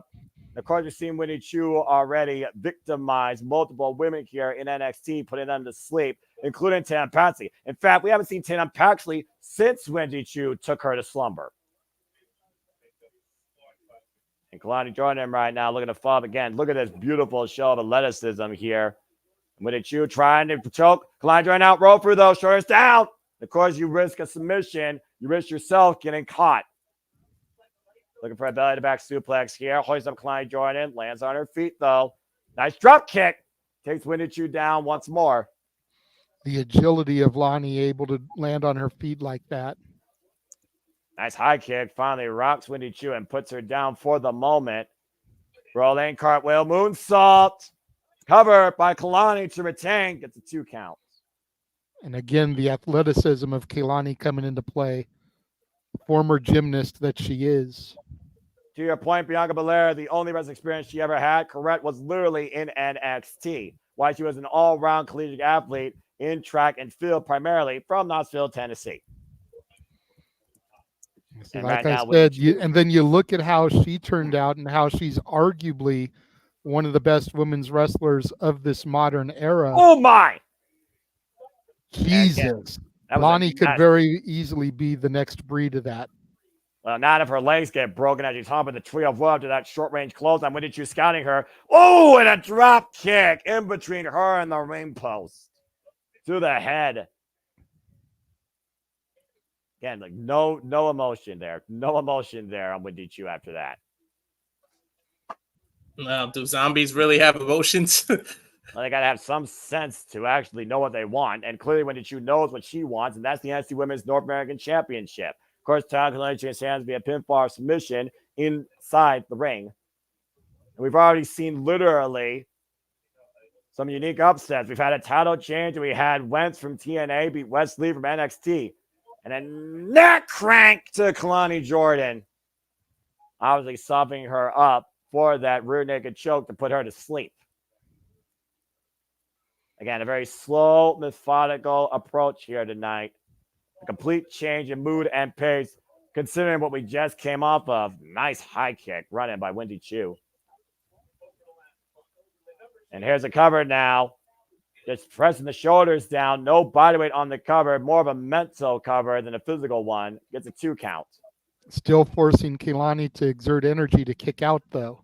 And you look at the bad way that Wendy Chu already has her in. That's not going to do Keilani any favors. Good face first off that catapult into the second turnbuckle. Oof! And a small flatliner. Her sadistic smile she's got on her face. Yeah, for the moment. Short range offense being applied here by Wendy Chu. The Sleepy Psycho, they just called her. I like that nickname. That's a fair nickname. I'm sure WWE will market that like they do with their AI-generated Death Rebel nonsense. I'm pretty sure Death Rebel ain't a person. Cover! Kick out. And right now, Wendy Chu looking to follow up. Takes Kalani Jordan down. Wendy Chu, who last held a championship in 2017 before she arrived at NXT, the ECWA Women's Champion, and of course, former VPW Women's Champion for 406 days. Axe kick to the lower back of Kalani Jordan. And of course, we figure about again, if Kalani Jordan survives this nightmare, who else could be waiting for her? We saw what happened in that open challenge when Rosemary crossed the line into NXT. We talk about Speaking of open challenges, I believe Jordan Grace has an open challenge in play for Impact this week. Correct. Could we see somebody cross the line once again? You know what? Honestly, open challenges sound like to me just NXT step in and challenge the Juggernaut if you dare. Up and over, Kalani Jordan unable to land on her feet. And Wendy Chu has stayed on top of the champion pretty much for most of this match. Well, that might be it. Look at the laying in bed with the title. 2 count off that elbow drop. That cover was way too nonchalant. You can't win the title like that. Well, at this point, you wonder, though, again, if she can, because, again, the amount of mental warfare she's putting Kalani Jordan through and the level of inexperience. And once again, hung up in the tree of woe. You got to look at the tail of the tape here, Walter. Kalani Jordan has less than 1 year of experience. This is her first ever championship, her second ever defense. And Wendy Chu, Q, has been going at this for over a decade. Up and over. Yeah. And already put Kalani Jordan to sleep 3 times. And she already tried that choke once. And we saw the fear in Kalani Jordan's eyes. Both women collide in the middle of the ring. Both women down. Kalani was able to shake the cobwebs just enough to get Wendy to back off so she could get out of that tree of woe position. As we get a shot at that beautiful title. That's what this match is all about. The NXT Women's North American Championship hanging in the balance where so many promising individuals like Fallon Henry, like Jasmine Nix, like Carmen Petrovic just are waiting in the wings to possibly challenge for it. And right now, Kalani Jordan looking to pick up speed momentum here. Cartwheel got caught waistlock. German suplex by Wendy Chu. And again, beautiful German delivered by the Sleepy Psycho. 1 step ahead has the challenger been most of this match. Nice. Back elbow strike, though. Didn't see that coming, though. It's Kalani finally takes Chu down for the moment and might be feeling something. Decides to paint her lower back. Again, the confidence, the drive of the champion. Sidesteps, though. For a moment, got caught with a kick. There's an old cliche that always says never underestimate the heart of a champion. So, well, heart's the one metric you can't measure in this business. Irish whip reversal by Wendy Choo, but Kalani getting the better, using the second rope for leverage. Catcher with tornado DDT, rolls through, maintains. The problem is, does Wendy Choo even have a heart? Face first with that DDT cover to retain. Kick out at 2. Almost an X Factor like DDT there. Yeah, as he went more so body flat instead of head first. Take a look. Yeah, beautiful. That's and look at Wendy just sitting up. That's scary. Yeah, about to say, look in the eyes of a nightmare. Running across body, though, and Wendy Choo still refuses to stay down. We talked earlier about the role Rosemary could play. Don't forget that Tatum Paxley had a role with Wendy Choo a couple weeks ago, too, when she was asking Kehlani if she wanted to play with dolls and play with a dollhouse. So what role can Tatum? This could be a group of 3 scary, dark people that we have. Again, will Tatum Paxley actually wake up from this nightmare? Split leg frog splash for the win. Kick out again by Wendy Choo. Just off the mat, the inside shoulder for the ref's count of 3 after this beautiful splash by Kalani Jordan. And Kalani right now looking to pop again over the top, lands on the apron. Choo though, oh! And that was a nasty fall there. And Choo snap suplex on the floor. Like I said, we haven't seen Tatum Paxley since Choo put her to sleep. Dan Paxley also already challenged for the TNA Knockouts World Championship against Jordan Grace. Rosemary, a former TNA Knockouts World Champion. What's our offense is Choo looking for here with the full Nelson applied. Kalani Jordan able to force the break. Going back to her feet, and Kalani right now in the up position. Wendy Choo looking to hook her up, though. Look at the strength of Wendy Choo with the power bomb. And Wendy Choo roll through. Looking to claim the NXT Women's North American Champion. Here is the cover. Kick out again at 2. Jesus. Maybe Wendy Choo. We said zombies don't have emotion, but she is looking a little frustrated that she can't keep Kalani Jordan down and she keeps kicking out. All I'm going to say is Roxanne and Jada Parker have got a lot to follow here. These 2 women are putting on a hell of a match. A very methodical match here, to say the least. Again, looking to put Kalani Jordan to sleep. Kalani able to escape up and over the top rope. Finding a way to force the break. Hanging Wendy Choo by the top rope there. And Kalani Jordan right now needs to put down Choo now more than ever. The longer this goes, I almost feel like this favors the challenger. And Choo right now looking to hook Kalani Jordan up for something big here out of the corner. Inside second, front face lock. Possible superplex attempt here. Kalani fighting back here. Trying to break the grip and does so. Creates separation. And again, Wendy Choo relentless, refusing to let go. Oh, dear. And that's the risk you take off the ropes. You lose your footing. And a little bit of a botch there, but they were able to recover, I think, pretty well. And right now, again, looking to send Kalani Jordan to sleep. Sleeper right now being applied. Kalani trying to fight back, though. Wendy Choo trying to keep her towards center. Kalani Jordan down. Wendy Choo has the hold firmly in. Squeezing the life out of the NXT Women's North American Champion. Body grapevine here. Referee in per position. Will Kalani go out? Will Kalani go out? Kalani still in life left.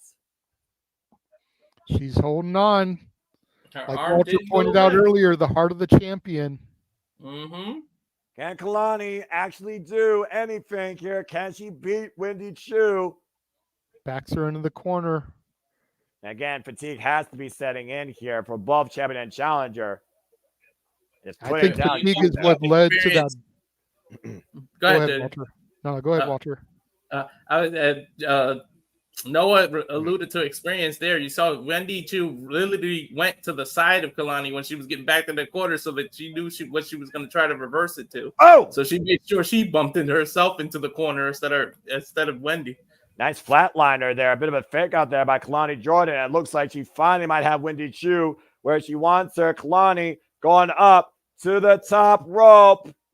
450 splash connects. This has got to be it, guys. And She Kalani just knows. can't get the pinfall. Well, Kalani She's knows too that. fatigued. Kalani Oh, knows no, also no. that probably is not enough. She's setting her up for that split-legged moonsault. Into the cover. Good night, Wendy Chu. Kalani Jordan retains.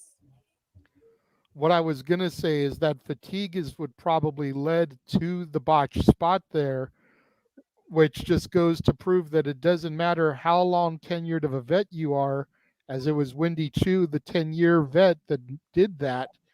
Mm-hmm. You know, a lot of people want to give these young nil athletes and jump on them for botches. You know, Wendy Chu's been at this game for a decade, and even she still makes mistakes. Sometimes people just need to lighten the fuck up. Exactly. People make mistakes. It's part of the business. And congratulations to Kalani Jordan, who was able to avoid going to sleep by literally the skin of her teeth, as she almost had a nightmare become an NXT Women's North American Champion. But Kalani Jordan proves again that Kalani can do anything. Beautiful 450 splash. Knew that wasn't enough. Finally sets up for that split leg moonsault. And Wendy Chu put to rest tonight at No Mercy.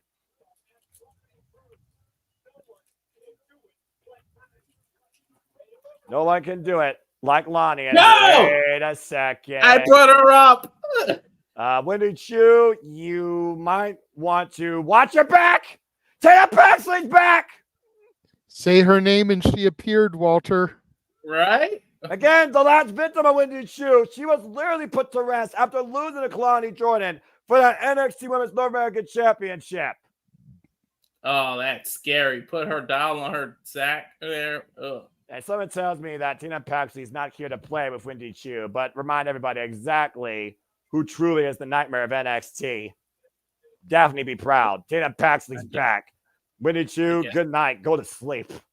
I guess we know what the next rivalry is. Possibly. It would be kind of fitting considering Halloween Havoc's around the corner and those two looking to wreak havoc in NXT.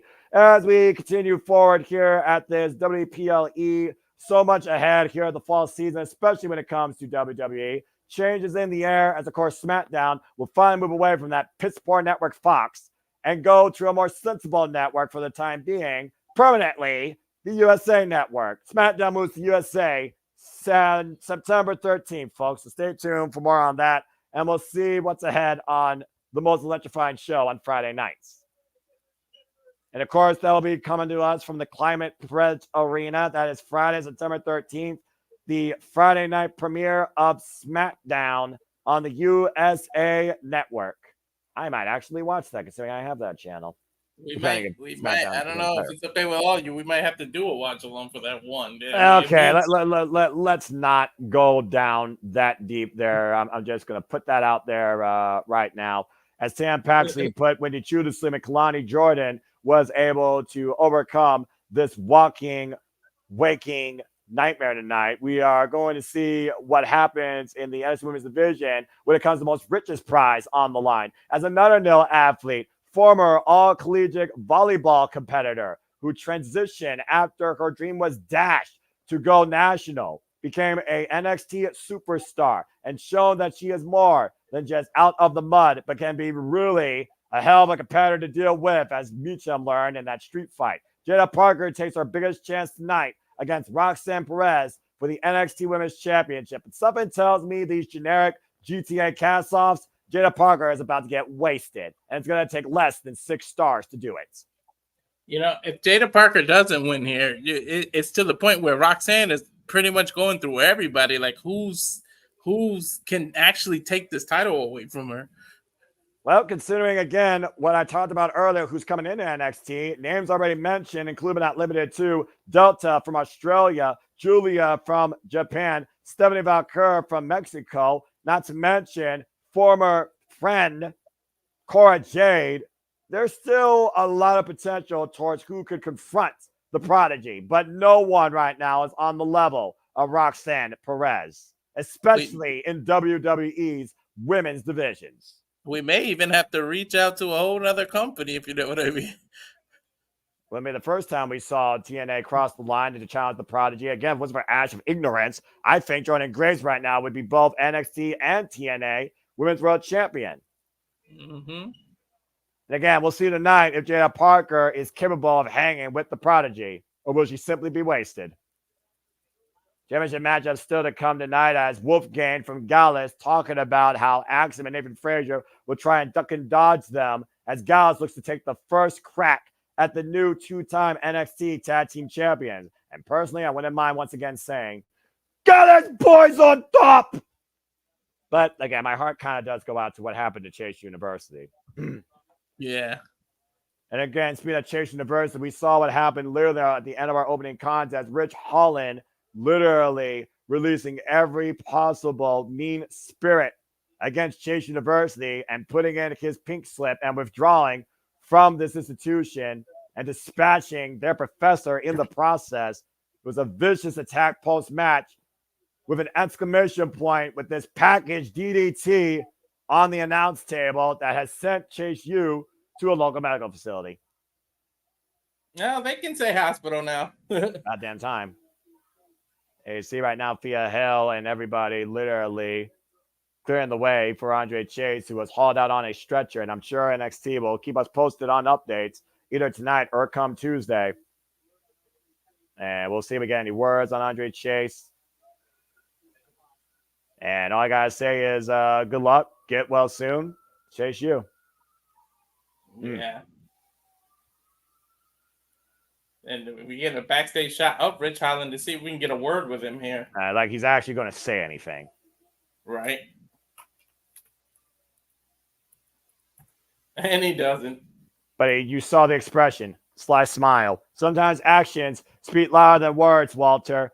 As we get ready for our next match here, time to see if the NXT North American Championship remains the same in result and in possession as the ruler of NXT goes one-on-one for the first time ever with the Don and the family in his corner. Tony D'Angelo, Obafemi, NXT North American Championship. After that package, I thought we were going to the women's title, but I guess not. Forget about it. That being said, Tony D'Angelo, who previously challenged Ilya Dragunov earlier this year for the NXT Championship, has really shown his family what it means to lead by example, and of course claiming his first title accolade here in the Heritage Cup against Charlie Dempsey, looking to once again reset, regroup, and regain that stature of why he's called the Don tonight, looking to be, for the first time in his career, NXT North American Champion.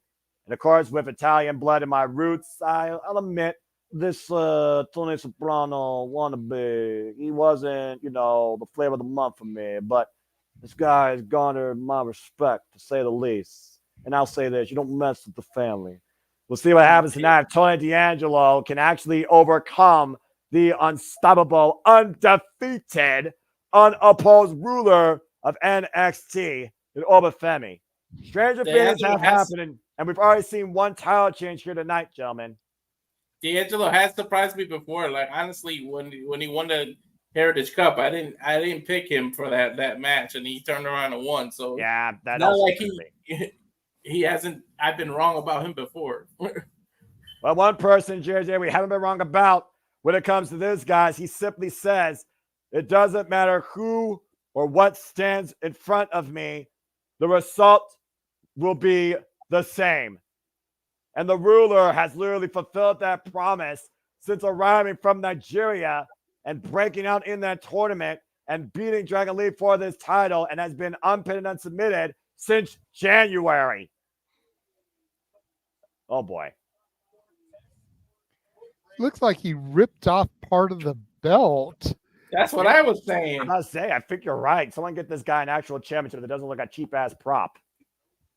Well, I think because it's now Velcro for the attaching around the waist, I think they probably had an extension to fit around his massive torso, and he probably just ripped that extension off. Velcro is such a lame brain, cheap ass. You know what? I'm not even going to go there. No. You know what? This is one thing I will totally co-sign with you about. What happened to the days where people would just buckle the belt around their waist? Damn it. Right? Yeah, right. When I do want to take a moment before the bell rings to, I'm going to discourage Noah here. He's going to hate hearing this, but Rizzo looks hot tonight. I'm just saying her outfit is gorgeous tonight. Carnival time with the two men in the match. Carnival time with the two men in the middle of the ring. As I'm focusing here on what brings me to dance, that's professional wrestling. And Tony D'Angelo looking to lead by example for the family. Similar to the tape here, you look at both the size of these individuals, but again, we've already seen Oba Femi dispatch likes of Dijak, Josh Briggs, and most recently Otis. Mm-hmm. And right now, Tony's no small man himself, and look how Oba just towers him. Well, Yeah, again, true. About to say nobody right now in NXT can match up to the strength, power, and dominance of Oba Femi, but the drive and the heart of Tony D'Angelo, that might be the difference maker here as he drives Oba up and over to the floor with that clothesline. It's like Tony D'Angelo may be the Don of NXT, but he is very much a self-made man. There's a lot of people who may feel that Oba Femi kind of had everything handed to him. He showed up, entered the breakout tournament. This massive indestructible force just handed the opportunity, immediately cashed in his opportunity, became champion. You know, he hasn't had to put in the hours and the work that a guy like Tony D has. Yep. And to your point, Tony D, again, also nil athlete, zero prior wrestling experience, literally 2 years of wrestling experience. Made, found, defined, built the family in NXT. A nice single leg takeover there by Oba Femi, though, creating separation here and catching him out mid-air and driving him into the corner. Oba Femi, by the way, the 22nd NXT North American champion in this company's history. His run now is at 237 days, and he is going into tonight his 10th defense of the NXT North American Championship. Gain separation here. Oba Femi once again unable to kill with the Don. Catching Tony, though, coming in. And whoa. Wait a minute. Well, I don't know what just happened there. I think it was that back elbow that caught Tony D. Might have knocked his lights out a little bit, but don't. I think Tony D's playing possum here. Yeah, sometimes the family's got to play a little dirty in getting what they want. And also, if you're going to go after a championship, you got to show what you're willing to do to gain it versus retain it.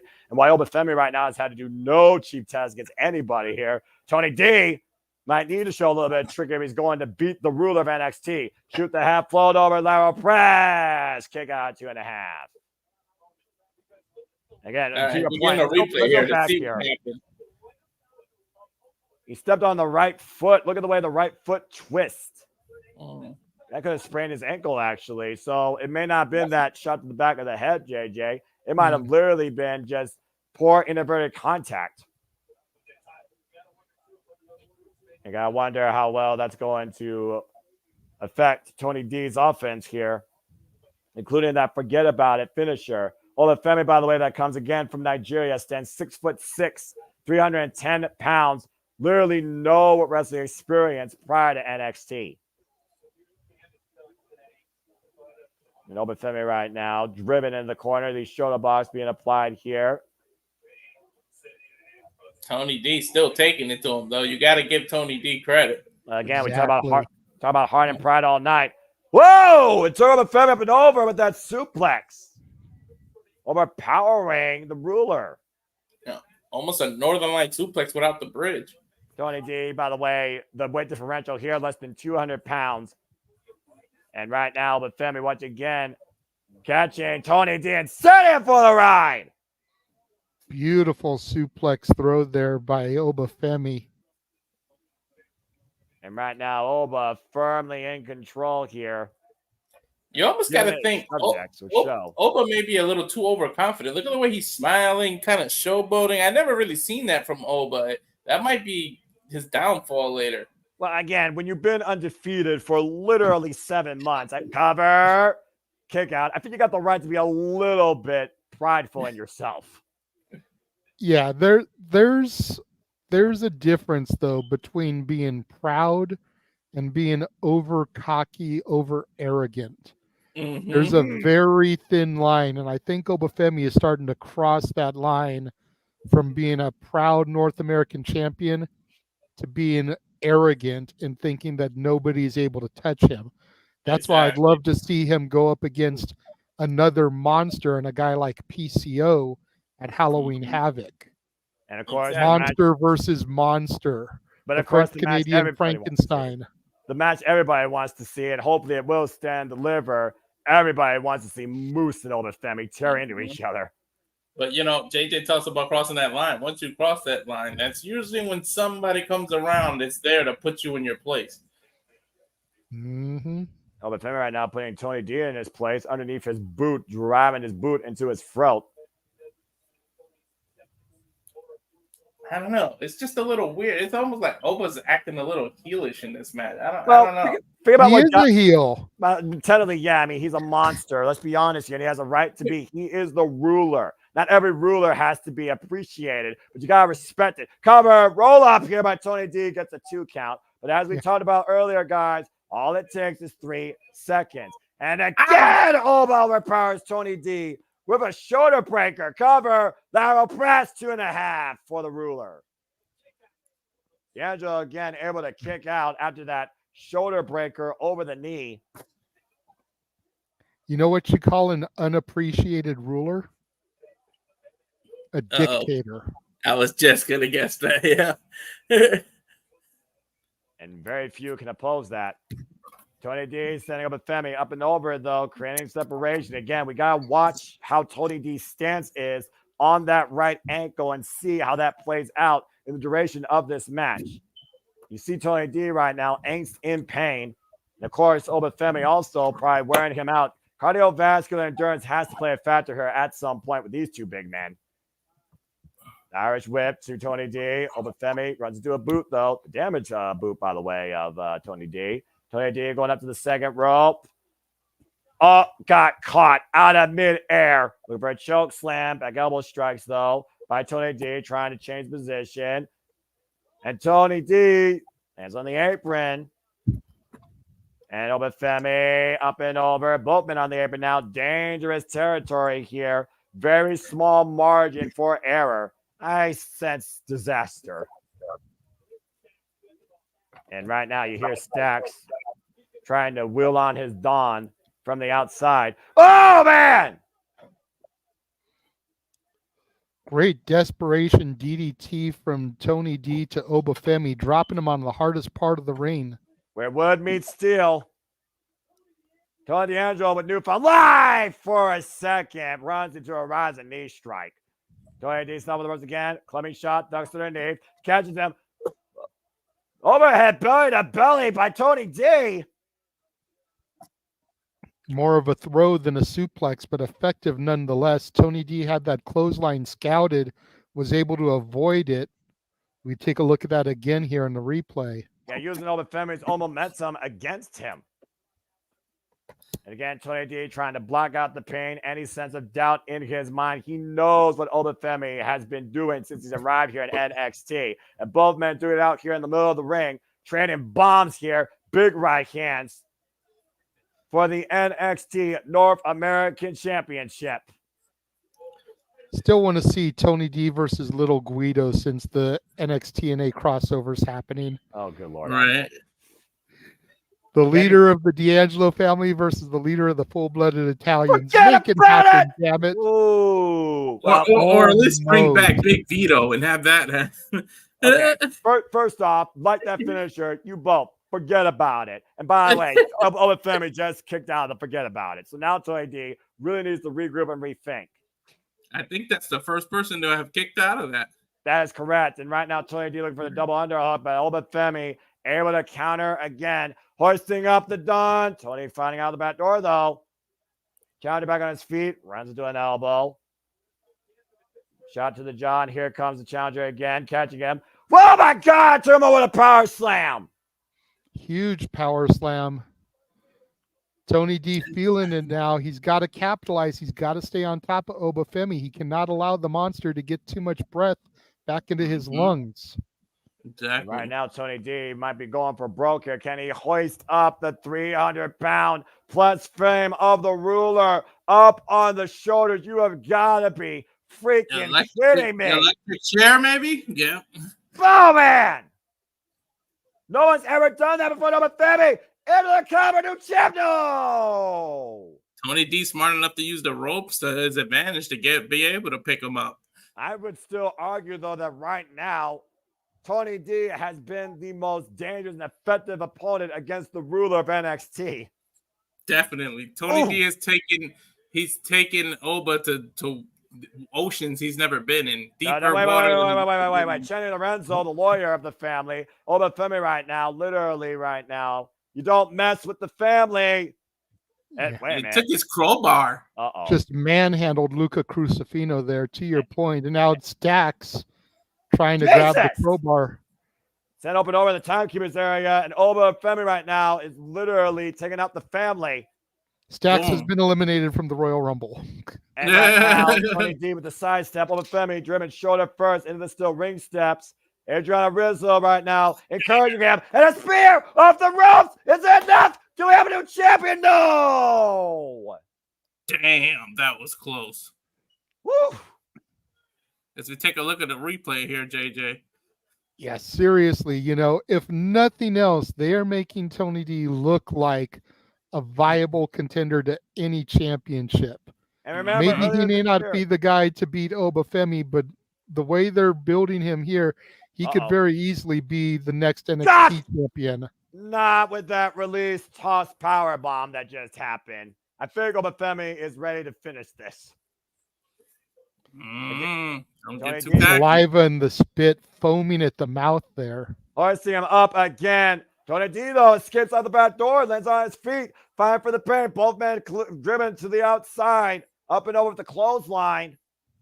But D'Angelo's still standing. Well, never mind. You're saying, Walter? Yeah, exactly.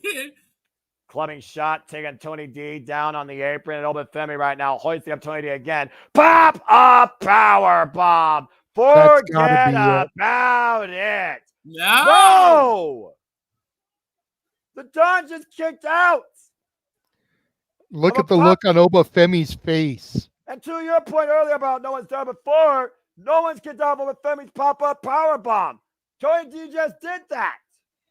Holy hell. That goes back to JJ's point where they're really making Tony D look like a strong contender.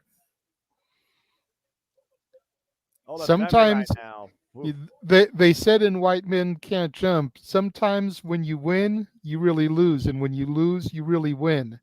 Mm-hmm. So even in defeat here, even if Tony D loses, like I said, they're building him up like he could seriously be a viable contender for the world title. In the counter, D'Angelo's own pop-up power bomb release of sorts, unable to capitalize though. Especially if the babyface of the year wins it, and Joe Henry actually wins it, you need a strong, liable face to go. Heel to go against them.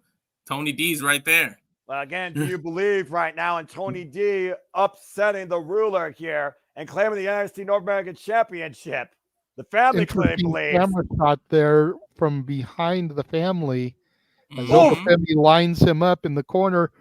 Ooh, running elbow. Continuing to push through. Obafemi hoists him again. Power bomb. Jackknife version of the power bomb. And again, looking for another sit out power bomb. Cover two. The ruler remains on top.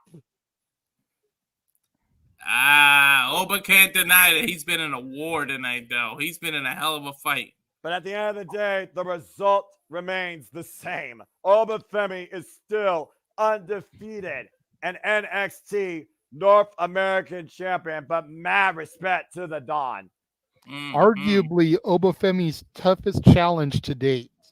And who would have thought that Tony D would be that guy? Again, Tony D, who surprised the hell of us, surviving unlike anyone else, that pop-up power bomb. I thought he was dead to rights. I know, especially after it looked like he tweaked his ankle in the early going, to be able to get that much out of the gas tank after that. Just goes to show what a warrior Tony D is. Yeah, he hurt that ankle and went another 10-15 minutes in a match. Again, I think the family definitely respects what the Don put forth, but you can't deny what the ruler constantly proclaims. The result remains the same. Congratulations to Obafemi as his run of dominance continues. Look at that look he's giving the family. Maybe he's respecting them now. Well, again, we talked about before, sometimes the greatest respect is earned through combat. And while I'm not a betting man, I definitely will never bet against the likes of Obafemi. I know that for sure some people will literally bet their house to see what happens next year from the entertainment capital of the world. Allegiant Stadium will play to the stage of WrestleMania 41. And all I got to ask you guys, like Triple H says, when it comes to April 19th and 20th, Easter weekend 2025, are you ready? We'll be covering WrestleMania here from virtually Las Vegas. WrestleMania 41, April 19th and 20th. And Matthew, that's the question of the year there. That's the question in NXT right there. We just don't know. Well, I will say this, though. Don, you still have my respect. All right. Let's go ahead and look at some of these comments here, by the way. Again, people are respecting Tony D for the fight. Again, Obafemi right now is just unopposed when it comes to his run of dominance. People have the respect for the Don. I like seeing that. And again, thank you for those that have been tuning in so far, as we literally have only 2 matches left.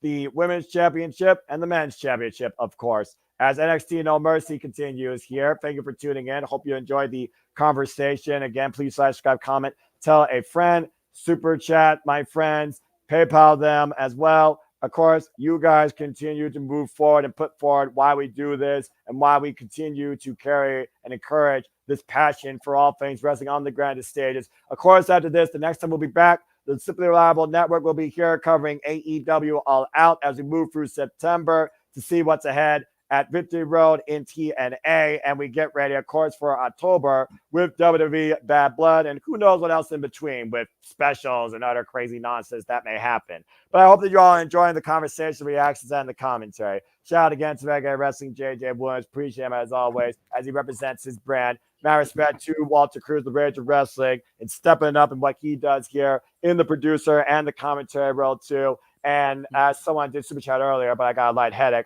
Fuck Peacock and all your stupid advertising for piss-poor movies, damn insurance companies, dadgum automotive industries don't mean jack shit to professional wrestling. If you're going to show a fucking pay-per-view, then stick to the damn actual main MO, and that's professional wrestling. A pay-per-view should be subtle. It should be non-stop, easy flow. You're going to freaking have a momentary matches, build a damn interview, hype up tell the tape, talk about a fucking athlete, give some freaking advertisement that's not overblown out when it comes to your next damn pay-per-view or your weekly special. Talk about your fucking schedule. Fuck advertising, television commercials for life. I think you got your money's worth there, buddy. Well, then, what I walk back into. He went on the rant from the super chat earlier. I always deliver what the people want. Because as we all know, you got to give the people what they want. I try to. Ugh, God bless it. And if you want more, there's the PayPal scrolling across the bottom. You can also super chat and pass it to 18 Studios. Give me a name. You give me a reason. You find me with Power Mountain Dew, and you will see the worst of me. Anyway. As we get ready for our NXT Women's Championship, of course, we talked about earlier about Jada Parker, the Grand Theft Auto reject, but a very promising young athlete from a volleyball background. We'll see tonight if she's not wasted before the 6 stars on the wanted level, where Roxanne Perez, again, she unleashed 5 pot rocks to put Lola Vice away. Go ahead, Walter. Mamacita! There it is. Lola Vice away back at NXT Heatwave, and of course, with so many other names coming in here tonight to NXT in the very near future for the women's division. You wonder if Roxanne's already looking past Jada Parker after Jada slapped the taste out of her mouth. But let's go ahead and talk more about the main event that's ahead, because bottom line, do you believe? As we, of course, have All Ego Page in the era of Ego defending the NXT Championship against that man himself. That's 250 pounds of pure motivation. The answer to all life's questions. I am talking about Joe Hendry.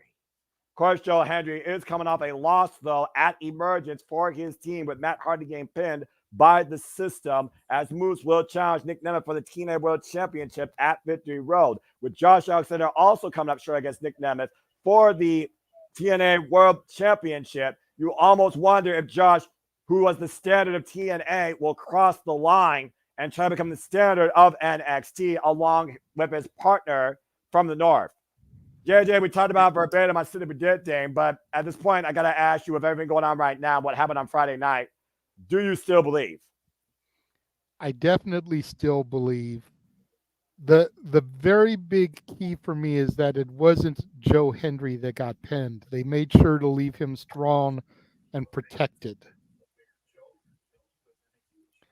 I mean, All Ego Ethan Page has actually made a good champion for as short of a run as he has had so far. I've enjoyed his presentation. I've enjoyed his character work. Definitely using him a lot better than his former employer did, to be sure. And with that being said, it truly is an ex-AEW guy versus a TNA guy for the NXT championship in WWE. Mm-hmm. Like, you want to, yeah, who would have thought we'd say something like that? I stopped playing bingo a long damn time ago. Mm-hmm. This is going to be a tremendous match as we go backstage now. Zachary Wentz being interviewed, Trey Miguel with him. By Sheriff Schreiber. Again, I may have won the match, but I lost a brother. Well, you know, the price of victory and the thrill of it, and the bitter taste of defeat. I'm a little worried. The fact that they're leaning into how Trey Miguel is his close friend and his brother, and that look on Trey Miguel's face, that little thing I brought up earlier might happen. You never know. Trey Miguel might turn on him too and side with Wesley. I mean, he is a former X Division champion, but it was Wentz that came into TNA and helped Trey become TNA Tag Team Champion 2 times over. So you never know. But for right now, smoke them if you got them. The Rascals stick together, and they're victorious. As we get ready for our semi-main, I'll say it once, I'll say it again. Nia Jax, Liv Morgan, learn something. It is time for the NXT Women's Championship as the champion on another level. The prodigy, Roxanne Perez, defends against Jada Parker. And Jada may be wasted.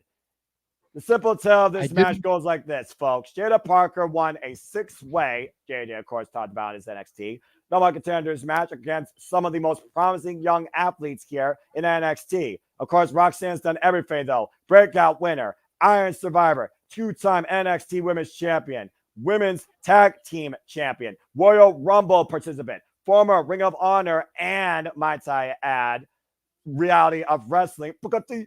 Diamond's Women's Champion. But ever since Roxanne became her own hero, she has been on the greatest run in her professional wrestling career. Of course, Jada Parker, of course, 0 prior wrestling experience, while the prodigy, literally trained by Booker T over a decade plus, has been a standard bearer for women's wrestling in this industry.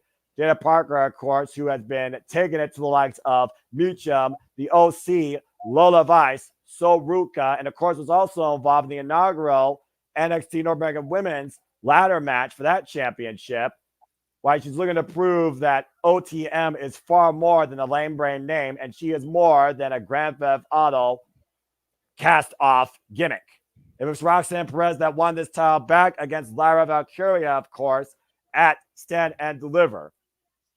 And we'll see tonight if we witness a huge upset and Jada Parker can actually overcome the prodigy of NXT. Does she really have next? Yeah, it's gonna take a whole lot for Jada Parker to try and upset Roxanne Perez, because if she beats her, it will be an upset. There is no denying that, in my opinion. Because we see what Roxanne's willing to do to hold on to this title. 5 pop rocks to Lola Vice at Heatwave. That was overkill. we're taking a look at what happened on NXT, and to JJ's point, Jada was talking to somebody off screen. So can we see some kind of debut or a comeback of somebody? And does that play a factor in this match, JJ?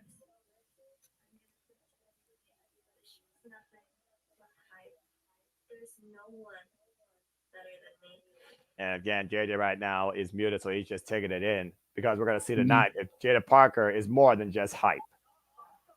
Well, I love me some Jada Parker, man. Gee, I wonder why.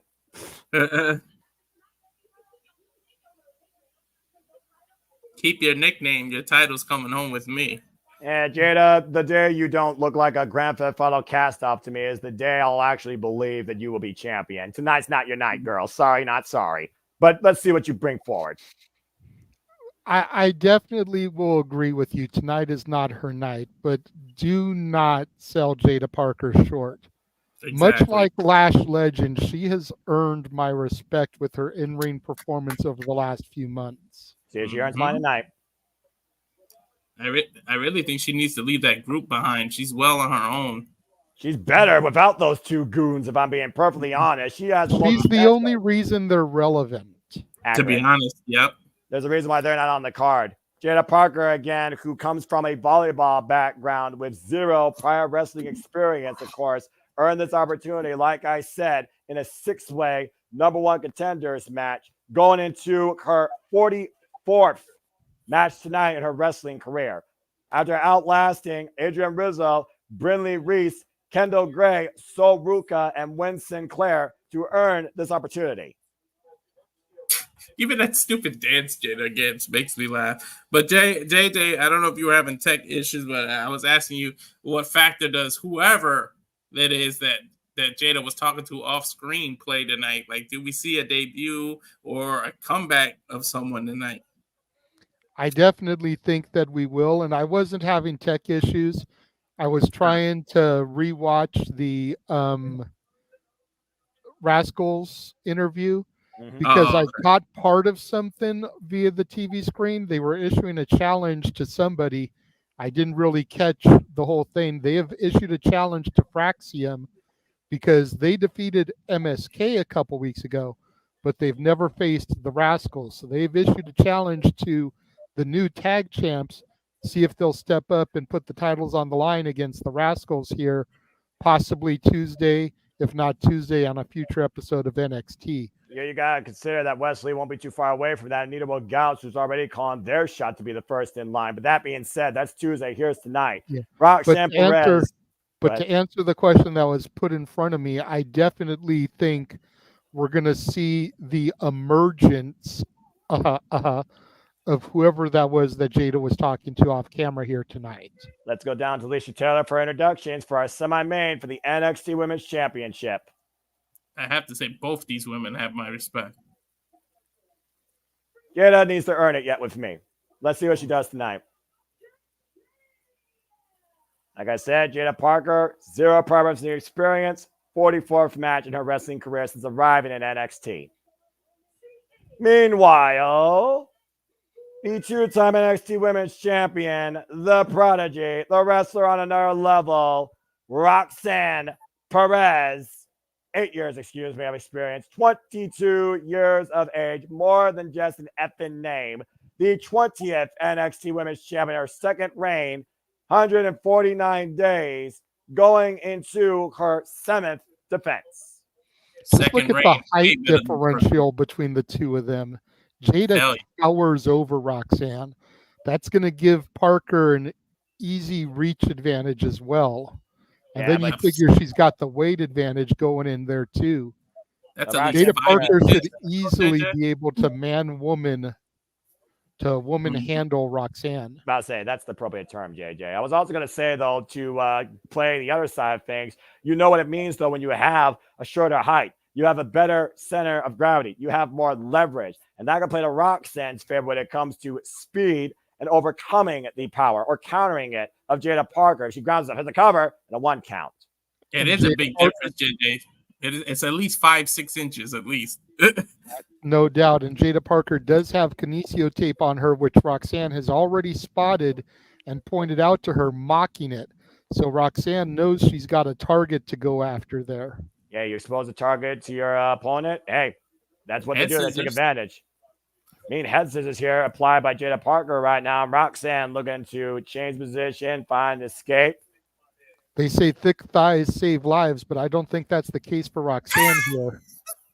Roxanne able to find a way out with a curtsy, as only the prodigy can, with such grace. And a takedown there by Jada. Lara press for a 1 count there. This is a unique heel versus heel match. Well, again, when it comes to NXT, they've always stood out from WWE because it's not about heel versus face. It's about the better attitude and the more worthy competitor. Jada with her own curtsy. All right. A lot about showwomanship right now. Oh, an attitude. Jada may be a heel as well, but she's been gaining a lot of respect from the fans here lately. Oh, yeah. That's why I brought that up there as she was making her entrance. This very well may not be her night, but you cannot take away the work ethic that this young lady has brought here recently. And Roxanne caught off the ropes. Jada Parker is showing her power despite the fact you see the strain in her back and in her neck.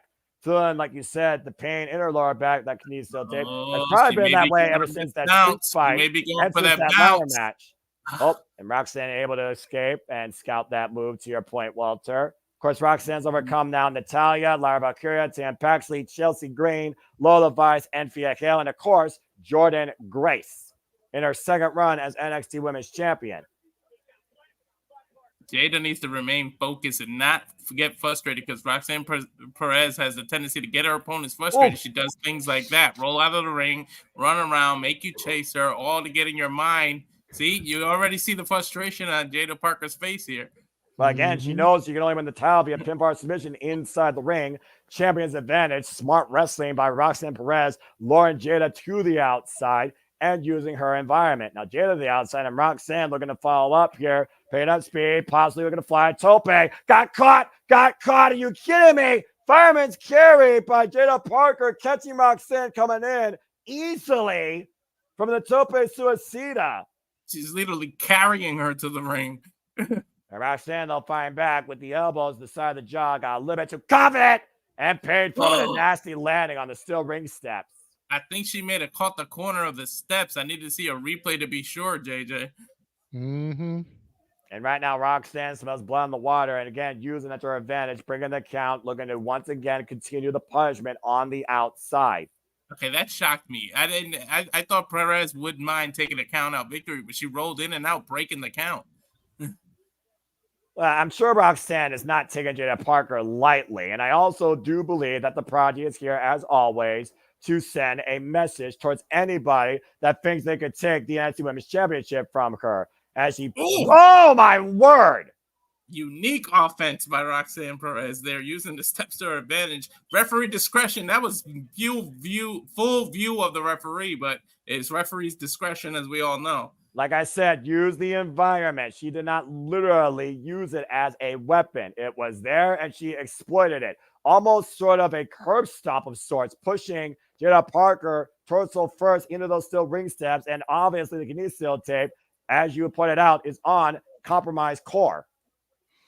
Got a count of 9 there before Jada Parker was able to get back in the ring and break the count up. And Roxanne just unrelenting, stomping her midsection there. Mm-hmm. I love this attitude by Roxanne. I love the drive, the fire. I love what she's willing to do to show why she is the best, damn it, in NXT and arguably in WWE right now. A lot of people can learn from her. Cover here, hook of the leg, 2 count. I love her second reign in general. Like, her second reign is so much better than her initial one. Clearly the first reign collapsed her. She collapsed under the pressure. She knew she needed to change. She knew what she needed to do to become a better in-ring athlete. The Roxanne Perez is literally the prodigy because she's constantly evolving. And this is why NXT's got one of the hottest women's divisions on the planet and the second best in the country. And right now, Roxanne, in my opinion, body shot by Jada Parker here, though. And again, to your point, JJ, the reach right now playing in favor of the challenger. And she's got to find fruit. Heart to hear you finally admit that NXT's women's division is on par or right under the Knockouts division. Again, I'm a professional wrestling fan. You proved to me what you're capable of from a product, from a talent standpoint, and from professional and personal development. And you'd be surprised what I actually will say. Roxanne Perez proved it all on her own by defeating and defending that title against TNA's Jordan Grace. Yep. Well, Ash Ignorance, still the jury's out. If it wasn't for Ash Ignorance and Tatum Paxley getting involved, I still believe Jordan Grace would right now be inter-promotional champion. Hey, no, the record books don't show you how you won. It just shows that you won. Oh, shit. Exactly. Again, right now, Roxanne Perez being Jay Parker inside the ring, 2 count. And right now, Jada Parker fighting from underneath, unable to even get back up to her feet. And Roxanne right now might be looking to apply a submission. Abdominal stretch applied. Yeah, a modified version of abdominal stretch, which is so intelligent for Roxanne Perez. She already knows that the ribs are compromised and the stomach area compromised of Jada, so you go right for it. Smart wrestling by Perez. And again, you see the kinesio tip heavily on the right side of Jada Parker's body, and you see Roxanne applying pressure to the lower abdomen. And right now, Jada just trying to find a way to force the break. And again, every time she tries to exert energy, Roxanne's on the attack, driving her elbows literally into the ribs of Jada Parker, right on top of that kinesio tape. Will Jada tap? Will Jada give out? Will Jada find a way to force the break? Jada being reluctant and screaming no at the referee. Well, referee's asking her if she wants to give it up. I can imagine she's screaming in pain. I mean, it's hard enough to breathe, let alone fight when you got ribs compromised here. And again, Jada Parker fighting back, though. Roxanne meeting her in kind. Both these women slugging it out, duking it out here. Jada Parker looking to prove Roxanne wrong. Go ahead, Jada. The longest reigning NXT Women's Champion is very fond of saying that no one is ready for Asuka. I think this match, as much as I want to give Jada credit, I think this match is proving that she is not on Roxanne's level. I'm so Keep her in the North American title picture for right now, but Roxanne is on a whole other level compared to Jada Parker. Adding injury, insult to injury, Roxanne mocking Jada Parker with the corner move that she's famous for. Hey, if you could do it better than your opponent, why wouldn't you show it off? Take a look at the replay here again. Got all of that.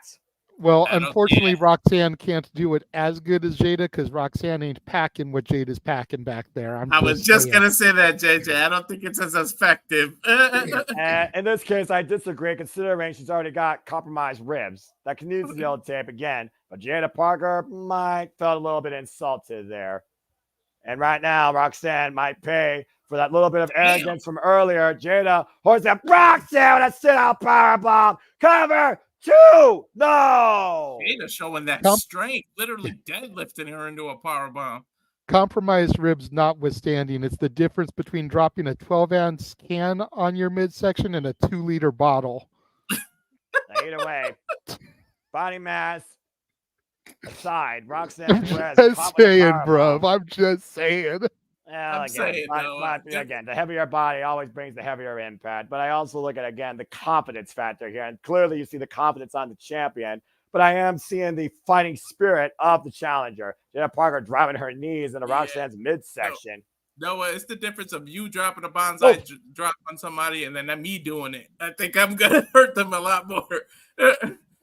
Again, I wouldn't risk doing that. You're crazy.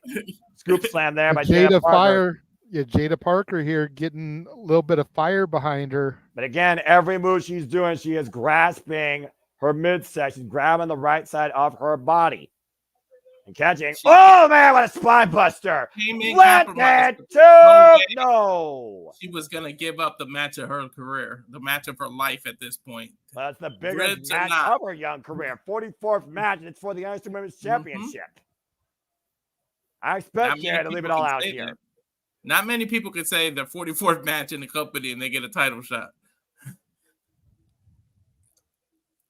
And of course, right now, Jada Parker, Roxanne Perez is our semi-main for the NXT Women's Championship. Roxanne already has surpassed the run of her first holding of the NXT Women's Championship now. Her previous run was only 109 days. And caught out the corner again. The power of Jada Parker catching Perez, hoisting her up on the shoulder. But again, see the angst in her face. grabbing her, literally lower back in the top turnbuckle. JJ, I think Jada's gonna show her how it's done. Oh, geez. Yep. Got Roxanne Oof. set up there. Again. Oh, my Nice geez. chops to the midsection to make sure that she's worn out and doesn't go nowhere. You can see the determination and the anger in the eyes of Miss Parker She as might she be going climbs for up. the version of it. Yeah, still grabbing that right side, though. I'm not sure if this is wise. From the top rope. Are you kidding me? Oh! And again, her compromised ribs. She couldn't do the For cocky the walk. title, hook of the leg kick out. Great pinfall there. Hooked the leg, had her hand on the back for a little bit of bracing there. She did everything she could in that cover to try to get the championship. And that was a hard seat, but again, I do wonder if it took more out of Jada Parker than did the champion. Again, she can't even hoist her up right now. You see the pain in Jada Parker's face. He grabs her ribs. That's the story. Gotta wonder when the referee is going to stop this. Use some discretion. Oh, wait a minute. Rosa Perez looking to hook the arm, trying to take Jada Parker down for the submission. Jada trying to fight back, though, arming her. Inside, Russian leg sweep denied. Jada Parker hooking it up. Roxanne. What the hell is this? Whoa! Place. This is going to be Parker's moment here. As he was looking on. Hip tonic denied. The roll up by Roxanne. The cover. 2 count again. And once again, though, into the crossface. Vision and breathing compromise. Oh, and the ropes are far, Noah. Trapped, and again, driving her elbows into the compromised ribs. Jada Parker, nowhere to go. Can't breathe, can't move. Can't she even escape? Parker, will she quit?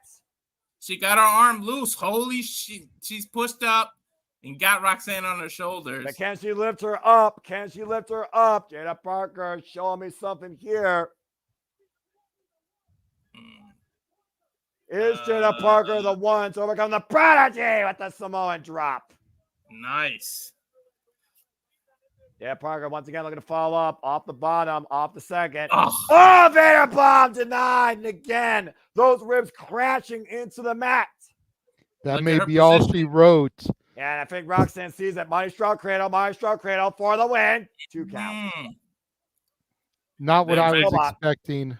Spinning Sova. We're going to hook her up. Pop rocks denied. Up and over. Roxanne goes rope first in the second rope. And Jada Parker looking to follow up. Hit tonic. But the champion driven to the outside. Bad luck. Just bad luck for Jada. And she landed her move, but Roxanne rolled right out. Yeah, the momentum literally carried Roxanne all the way over to the announce table. The hell was that? Was that like a weird spotlight somebody accidentally turned on? And Jada Parker looking to follow up here. Oh, my word! Hit Tonic through the barricade in the timekeepers area. And Roxanne gets out of the way. Disaster for Jada Parker. Nobody home, guys. Ow. And Roxanne sees it. Pop rocks! On the outside. On that barricade piece. I think she's going for the count out win here, JJ. About to say, that's even worse than the floor. Oh, my gosh. Can Jada make it back in time? And right now, both champion and challenger crawling their way towards the inside. Referee starting his 10 count. If he gets to 10, Roxanne will retain, but it will be a draw. Up to 8. Roxanne closer to the apron. Up to 9. And both make it in before the count of 10. You gotta respect match continues. But Roxanne, pop rocks again. Cover. Roll up. Jada Parker wasted. Roxanne retains. Jada has nothing to be ashamed of. She took not at all. Like I said, she was not on Roxanne's level. That was very abundant tonight. But to my point at the outset of the match, you cannot dispel her work ethic. She definitely brought the fight to the champion tonight. I'll give Jada Parker credit where credit's due. Dumb gimmick aside, she definitely showed me the test and will of a champion-worthy challenger here tonight. But again, Roxanne is on another level. That pop rocks through the barricade bit was Jada Parker's undoing, and the pop rocks on the inside was just an exclamation point. Wasted. Another challenger. You almost got to worry, JJ. You almost got to wonder if she didn't come in with compromised ribs because she had pulled this out. She came in with compromised ribs and everything and still put on that match. If she came in 100%, could she have been an opposite? As the legacy for the project continues to grow. What the hell? Uh-oh. Lights are going out. What's happening? I don't know. Julia? Stephanie? Someone. Don't know. Let's give a second.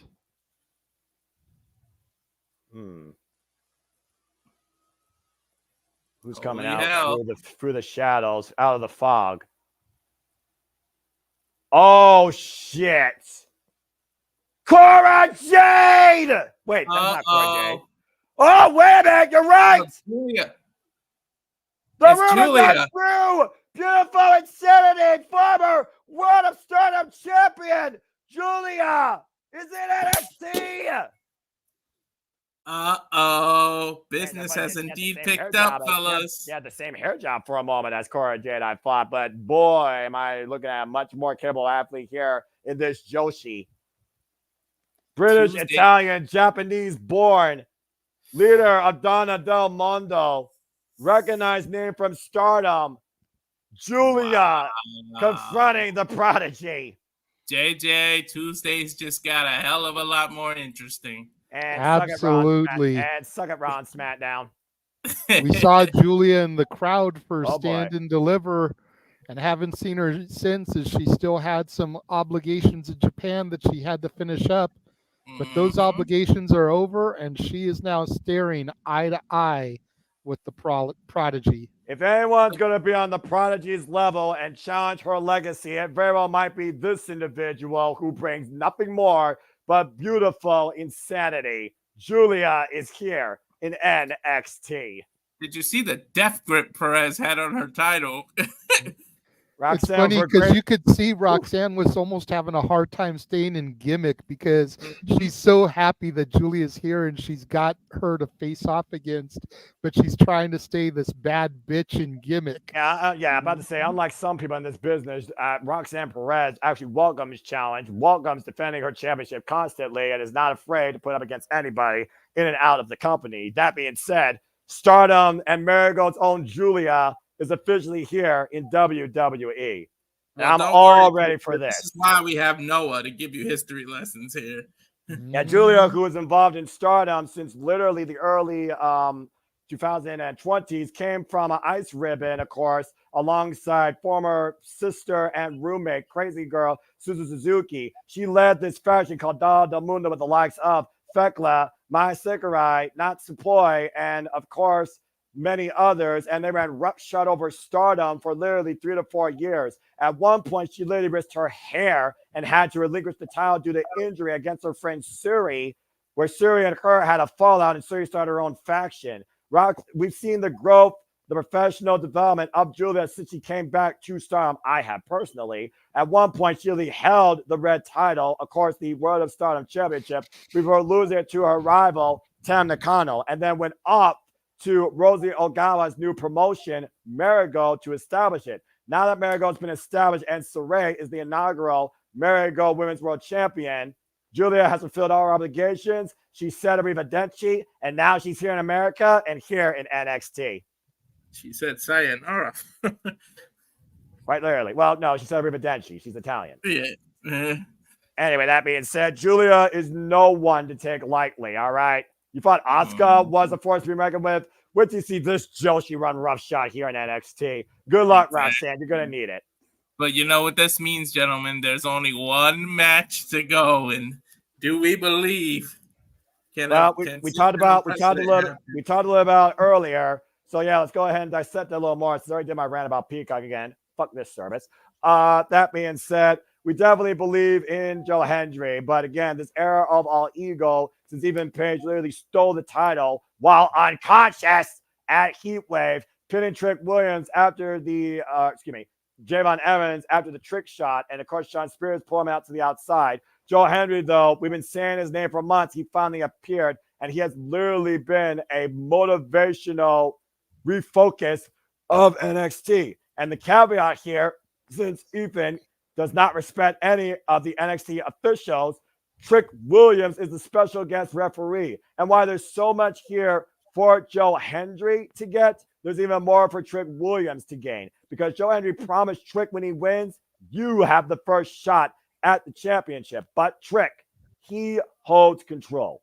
He has to remain emotional. It's an emotional situation. He has to remain unbiased. And he's already confronted both champion and challenger, saying he will call it right down the middle. We've seen enough times in this business, special guest referees sometimes tend to go their own way. We also know that Pete Dunne is looming and says Trick Williams will even make it to Tuesday. So that being said, Walter, do you believe that Joe Hendry can become the face of NXT? Does Trick Williams get what he believes in, that he deserves? Or once again, do we live in the era of ego? He can. I believe he can be the face of NXT. I just don't believe he will. I just got a feeling that the key is that Trick Williams is a special guest referee. There's going to be some kind of ref bump. Something's going to happen where another ref has to come out, and Ethan Page can take advantage of that, and that's where he gets the 3. I'll be happy as hell to be wrong and to see Joe Hendry win this title, but I just got the feeling that there's a reason Trick is the referee. There's something that's going to happen. I don't know if he can remain partial. I could be completely wrong, but it's just hard for me to believe that we're going to live in this whole new era. And the fact that Ethan Page hasn't had the title that long, he came from AEW. He's in this main event already. NXT treating him a hell of a lot better. But I think we stay in the all ego era, at least for a little bit. And of course, talking about NXT, of course, JJ's brand will evolve as they go back on the road and they move to the CW officially come the beginning of October. We already got 2 major shows coming up. Allstate Arena will feature CM Punk October 1st, while St. Louis will feature Randy Orton October 8th. Let's go backstage to Strava real quick, though, with the NXT General Manager, Ava Rain. As, of course, we are talking about the situation, the fallout from Chase University and Rich Holland literally being expelled and withdrawing and dropping the professor in the process. Fair enough. And, of course, we have new NXT Tag Team Champions. I still say bullshit that we got new champs. Ironically, I actually agree. Mm-hmm.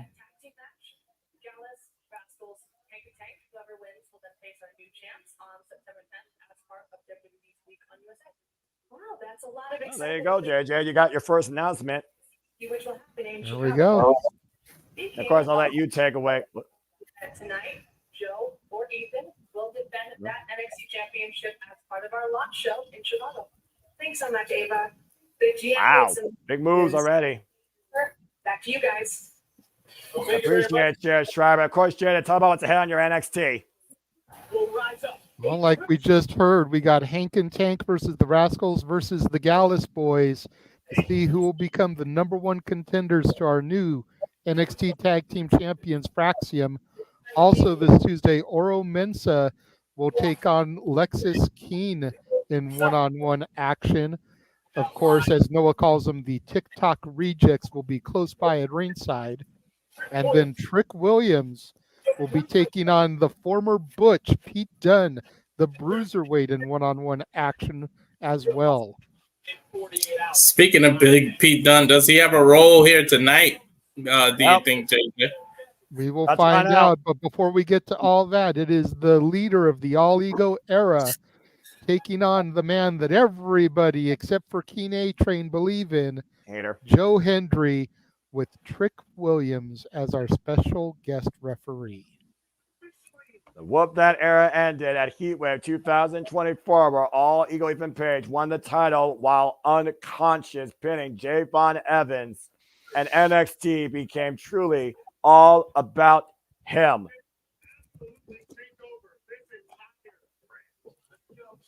Literally ran roughshod here, taking over this entire brand, literally running in, wiping out Ora Mensa, Noam Dar in the process. The era of Ego has ran roughshod here.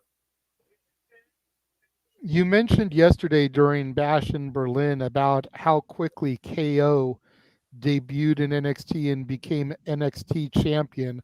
I posted in the comments, but I didn't hear you guys talk about it. Is Ethan Page the only man to rival KO as far as the quickness and ascension to champion? And did he even beat KO? To answer your question, yes and yes. KO originally was the quickest to win the NXT championship when he arrived, and Oliver Page beat that record with what he did at Heatwave. But what's more important here is not what All Ego did. It is the arrival of Joe Hendry. We said his name, he appeared, and he likes being here in NXT. To the point, I actually believe that Tuesdays are worth engaging with. Let me ask you this, guys. Joe Hendry wins the title here. We're gonna take a trip down fantasy book land. All right, go for it. Joe Hendry wins the title here. Do we see Joe Hendry versus CM Punk and Joe Hendry versus Randy Orton? Like, damn, can you imagine that, gentlemen? I would book that, especially the CW premiere is in Chicago. I would definitely book that. Well, again, it's one of those things, though, that all even Page didn't want to defend his title, let alone against Joe Hendry. He was literally putting his hands on officials, but it was Joe Hendry that got the better in a triple threat number one contenders match after Trick Williams, who lost to Pete Dunne at Great American Bash, wiped out, of course, Pete Dunne with the trick shot. And of course, we had a great concert where we learned a bit about all Ego from Page's workout choices and attire. Okay. Believe in Joe. Ethan, put on some clothes. Another instant classic by Joe Hendry. Mm-hmm. Oh my gosh. So how much has Joe Hendry already been in Ethan's head? How much has he been on everyone's head? Joe Hendry has literally been the number one thing to believe in NXT. Besides But the can his ego take it? He's all ego, but is his ego already bruised? Well, the last time his ego was bruised, to your point, was when he was pinned 1, 2, 3, 1, 2, 3, 1, 2, 3. When it mattered, he got the victory. But this time, though, he has to deal with two things that really have affected his ego: Trick Williams and Joe Hendry. And tonight, if Trick believes in Joe Hendry as much as we do, we very well might have a new face of NXT. And his name may be Joe Hendry. Oh, here we go. But first, as customary, JJ, go freaking ahead. Damn it. Whoop that trick. Whoop that trick. Uh-huh. Huh? I like it. Yeah, dog. Oh, yeah, man. I can't even keep it going. It's so fucking stupid. Oh, yeah, man. It is such a bop by that AI-generated dickhead. I hate you for that. Oh, Lord. That being But you said, know what? It is catchy as fuck. How can you really hate on it? Trick Williams and Joe Hendry, the two best songs in wrestling right now. You know, that's hard to argue considering, again, I'm all about that bass, but I truly do believe in Joe Hendry. But I also do believe that Trick Williams is going to call it down the middle, but will he be involved in the final decisive 3 count? That's the question. Yeah, of course, Pete Dunne could be lurking around in Denver, Colorado, guys. Yeah, I'm about to say, JJ, what do you think is more on Trick Williams' mind, Pete Dunne or the fact that if Joe Hendry wins, he finally will get his much sought after rematch for the NXT Championship? I think a little of both. I mean, maybe Trick Williams won't screw Joe Hendry just because he'll be able to get that title shot. Say his name and he appears. I believe in Joe Hendry. I believe in Joe Hendry. Do you believe? I believe. King, you're a hater and I hate you for it. This is the man, the longest reigning digital media champion, a guy that's worked his entire life to get to this moment. 250 pounds of pure motivation, found his character and literally his place in wrestling through TNA. His name is Joe Hendry, the biggest. And my dad even believes in Joe Hendry. the biggest up-and-comer and global sensation this year in all of wrestling, motivating the masses wherever he goes, looking to claim his first world title. My 8-year-old doesn't even watch wrestling and know who Joe Henry is and believes in him. Look at that sight. That is one of the most beautiful sights I've ever seen. Joe Hendry, of course, comes with us all the way from Scotland. Let me see if I can get him to come here. I'm going to ask him who's. Oh, boy. Joe Hendry has been involved in this game for 11 years. At 36 years of age. Former Respect Pro Wrestling Champion, Defiant Internet Champion, Impact Digital Media Champion, ICW Tag Team Champion, WCPW World Champion, and looking at that become NXT Champion. Oh boy.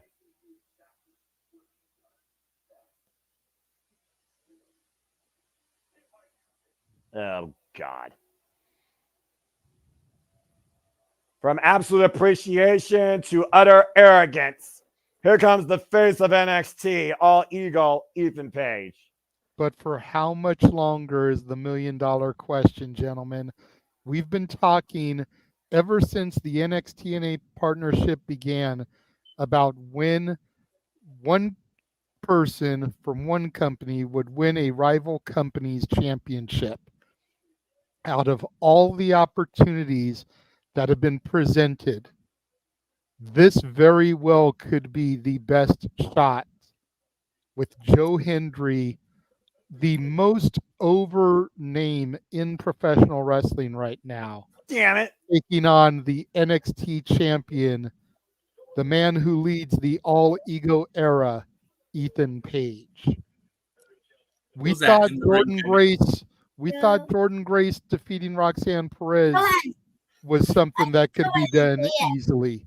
We thought MSK getting the tag titles back was a foregone conclusion. Both of those things fell by the wayside.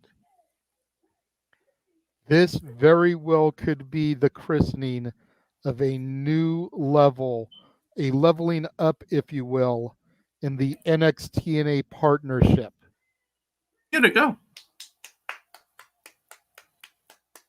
I believe! Do you believe? And I'm not trying to clown TNA, but that has got to be the biggest crowd Joe Hendry has performed in front of, and they are all on his side, gentlemen. Exactly. Well, like you said, when it comes to TNA, you have the experience, you have the value of pro wrestling. When it comes to NXT, you have the exposure and the development. Trick Williams, by the way, again, our special guest referee, the former NXT champion. JJ, this is your brand, your cornerstone. You define the future as we know it. You know what to do. Exactly. I'm still tripping off of the however many people in attendance were just chanting, "We believe." The challenger, Joe Hendry, representing TNA. The champion, All Ego, Ethan Page, representing NXT. Facing off in the middle of the ring for the NXT World Heavyweight Championship. Trick Williams, the referee. The bell has sounded. And gentlemen, here we go. Our main event tonight at NXT No Mercy to define the face of NXT before we move to CW. And you see All Ego right now, jaw jacking the referee, can't put his hands on an official here. And you know Trick Williams will not allow Ego to literally disqualify himself. He needs to stop focusing on the ref and focus on Joe Hendry. First time ever one-on-one matchup, by the way, guys. Joe Hendry and Ethan Page, continental tie up here. Ethan Page, the 31st NXT champion in Cummings history at 57 days. Right Neither now, man really giving an inch in this collar elbow tie-up. Already, Trick Williams in the middle. Again, Trick Williams right now creating separation. Again, 5 count in the corner. We thought Seth's referee shirt was unique. Look at Trick. We never seen a referee just half a shirt just showing off the abs. Trick reminds me of a UFC referee, the way he's commanding the respect there. Yeah, exactly. And with the dreads, he reminds me of, what was the guy's name, Walter? Herb Dean? Herb Dean. Yep. Again, he just did the exact same thing to Paige as he did to Joe Hendry right now. This referee is showing no bias whatsoever. At least in the early goings, a lot of people suspect some kind of heel turn from Trick costing Joe Hendry. But you got to wonder, if a guy's willing to give you a title shot, the first shot, why would you cost him the championship? Exactly. Why wouldn't you go in his favor? Exactly. Or maybe he just call it right down the middle. Well, that's And what he then said. when you fail to win the title, execute the heel turn. Exactly. So we saw what happened with Rich Holland earlier tonight. Again, our results here tonight. Chase University lost the NXT Tag Team Championship. Bullshit. To David Frazier and Axiom. Kalani Jordan was able to put Wendy Chu to sleep, and Tam Paxley returned. Oba Femi was tested by the Dawn of NXT, Tony D, but remained the NXT North American champion. Jada Parker, already coming in less than 100%, got wasted by Roxanne Perez, but put forth a fighting effort. And Julia has officially arrived from Stardom, from Marigold, from Japan, to NXT as confronted the Prodigy, and now we are here at our main event. Plus, we saw Cedric Wentz get the better of his former brother in Wesley, as TNA has already won against NXT so far tonight. And now we are here tonight, our main event for the NXT Championship. Oliver Page versus TNA's Joe Hendry. Imagine this too, guys. When you're the champion, you get to call your shots. Imagine Joe Hendry wins the title here, and Trick Williams has to walk through that portal, and you end up seeing an NXT championship defended on TNA pay-per-view. Again, so much can be Love opened it. up here in this interpromotional partnership if Joe Hendry becomes the NXT champion. Of course, we know what's next in TNA is Victory Road, and we know the TNA World Championship will be on the line as Nick Nemeth will defend against Moose. As Josh Alexander, North running mate tag team partner of all Eagle Ethan Page, lost against Nick Nemeth in the hour-long Ironman match Friday at Emergence for the TNA World Championship. And why he called Joe Hendry a walking meme, a joke. Imagine what this will do to Josh Alexander's ego if Joe Hendry becomes a world champion in our company. Mm-hmm. Ethan Page tried to give a couple of shoulder tackles to Joe Hendry, wasn't able to budge him. Joe Hendry took down All Ego with one of his own. Noah, did I hear you correctly when you said that Fraxium won the titles from Chase University? Did I hear you say bullshit? I did. Do you actually believe in Chase U now, sir? And what Andre Chase demonstrated, I sort of do. Cover! Kick out. I will take that, Walter. Did you hear that? Yeah, he's crossing over. He's going I through. will take I sort of do as opposed to where you were 2 weeks ago, sir. He's Big got shot one by foot in Page. the university and one foot out. Irish whip here by Ole Goodman Page right now, taking control of Joe Hendry. Joe Hendry up and over, sunset, flip the roll up the cover, shoulders down, 2 counts. Trick is doing fair counts, to be fair. Yep. Like, Hook of the he's near doing leg, great deep hook with of the his near count. leg, 2 count again. I want Oh, to see As when long as God. he keeps that versus count, Joe. as long as he keeps that consistency, then it'll still be fair counts. And even Yeah, I Page want to right see now, when Ethan teeing pins off. Joe. Page dropping heavy shots on Joe Hendry there. That big boot to the face after nearly getting caught for the 3 count twice in a row.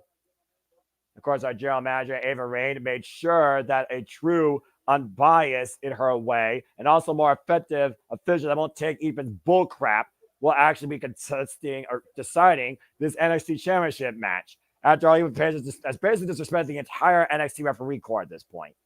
Ethan seems to be in control at this point in time. And of course, his ego right now is in more control than his body in this match. Irish whip, and Joe Hendry takes him down with a clothesline.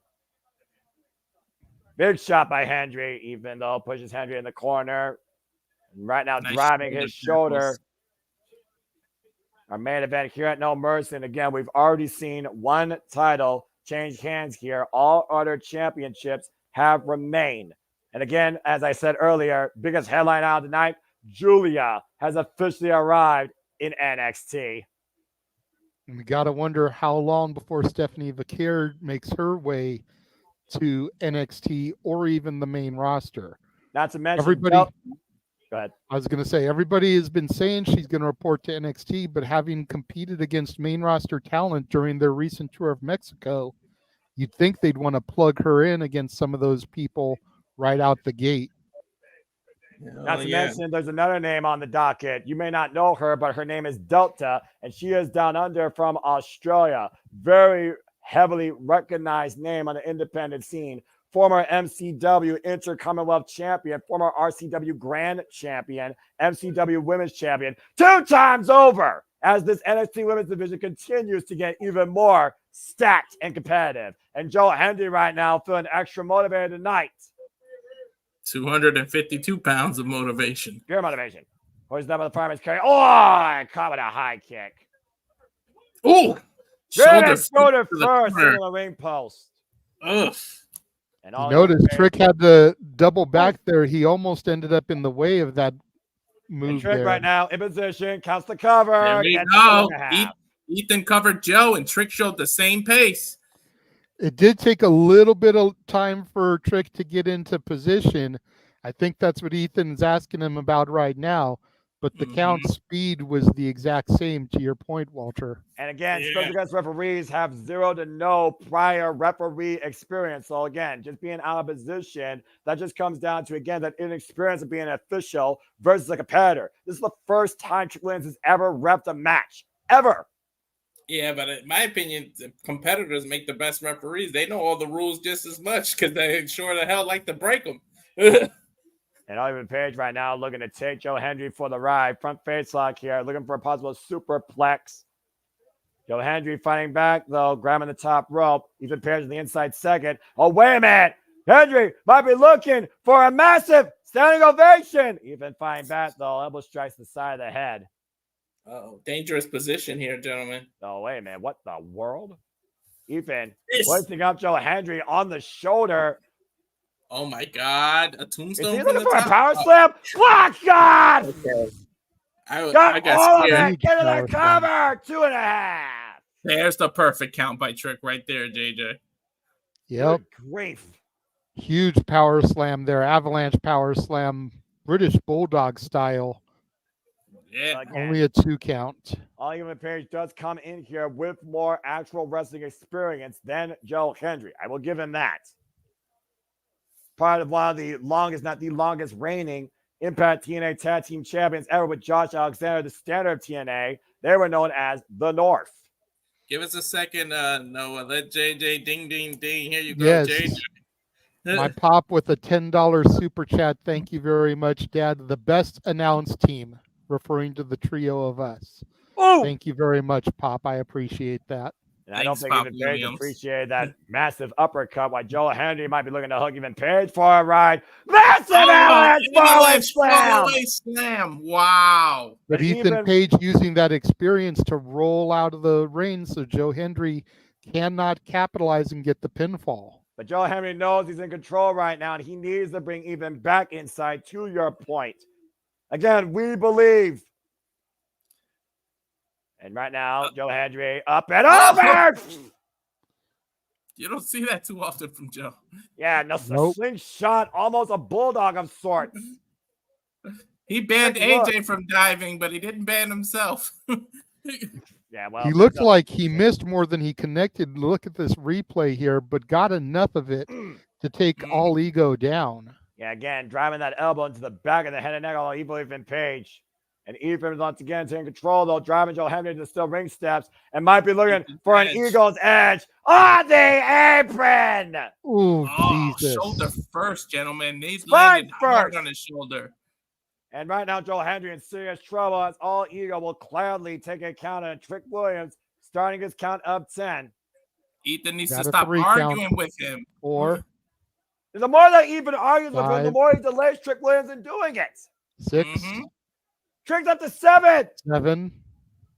Joe Hendry, I don't know if he's going to 8. get back in. Up to 8, up to 9. Not like 9. this. 9.5. Joe Hendry survives. Look at that. Trick doing a real 10 count, not a typical referee 10 count. That was super close. And Ethan Page again teeing off against Joe Hendry. These shots to the top of the head. Again, take a look at this. This Eagle's edge, razor's edge, spine first against the apron. Oh, well, look at this. And again, now Ethan Page jaw-jacking with Trick Williams.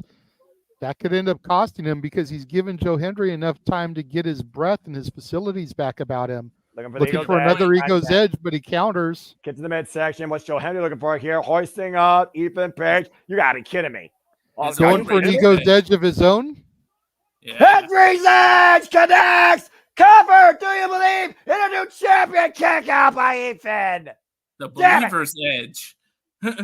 I like that. The believer's edge. I almost believe that was the 3 for a new NXT champion. 2.5.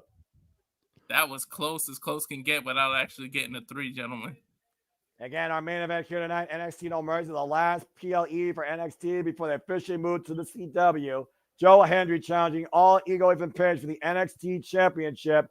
Special guest referee, the former NXT champion, Trick Williams. TNA and NXT, NXT-TNA collide in the middle of the ring in our main event tonight. Massive uppercut exchange here by All Ethan Page and Joe Hendry. Big Huge right hand. European uppercut there from the Scotsman. Again, I mean, the Europeans know how to do an uppercut more than anybody else in the business. But again, All Ego just teeing off, and Hendry right now. These two men in a slugfest here. Leaving it all out here tonight for the NXT Championship. There will be no mercy shown. Whoa, and taking out a clothesline. Speaking of All Out, make sure you catch our All Out coverage this coming Saturday across the Reliable Network. Believe it in Joe Hendry with the faraway slam and a kick up. Kick up. Oh, he's getting amped up by the crowd here, guys. Oh, the motivation's at an all-time high tonight for a new The crowd is NXT feeling champion. it. I'm not sure how many are there. They haven't given an attendance number, but you got to figure good close to 10,000 at least rallying behind Joe Hendry as he sets up for the standing ovation.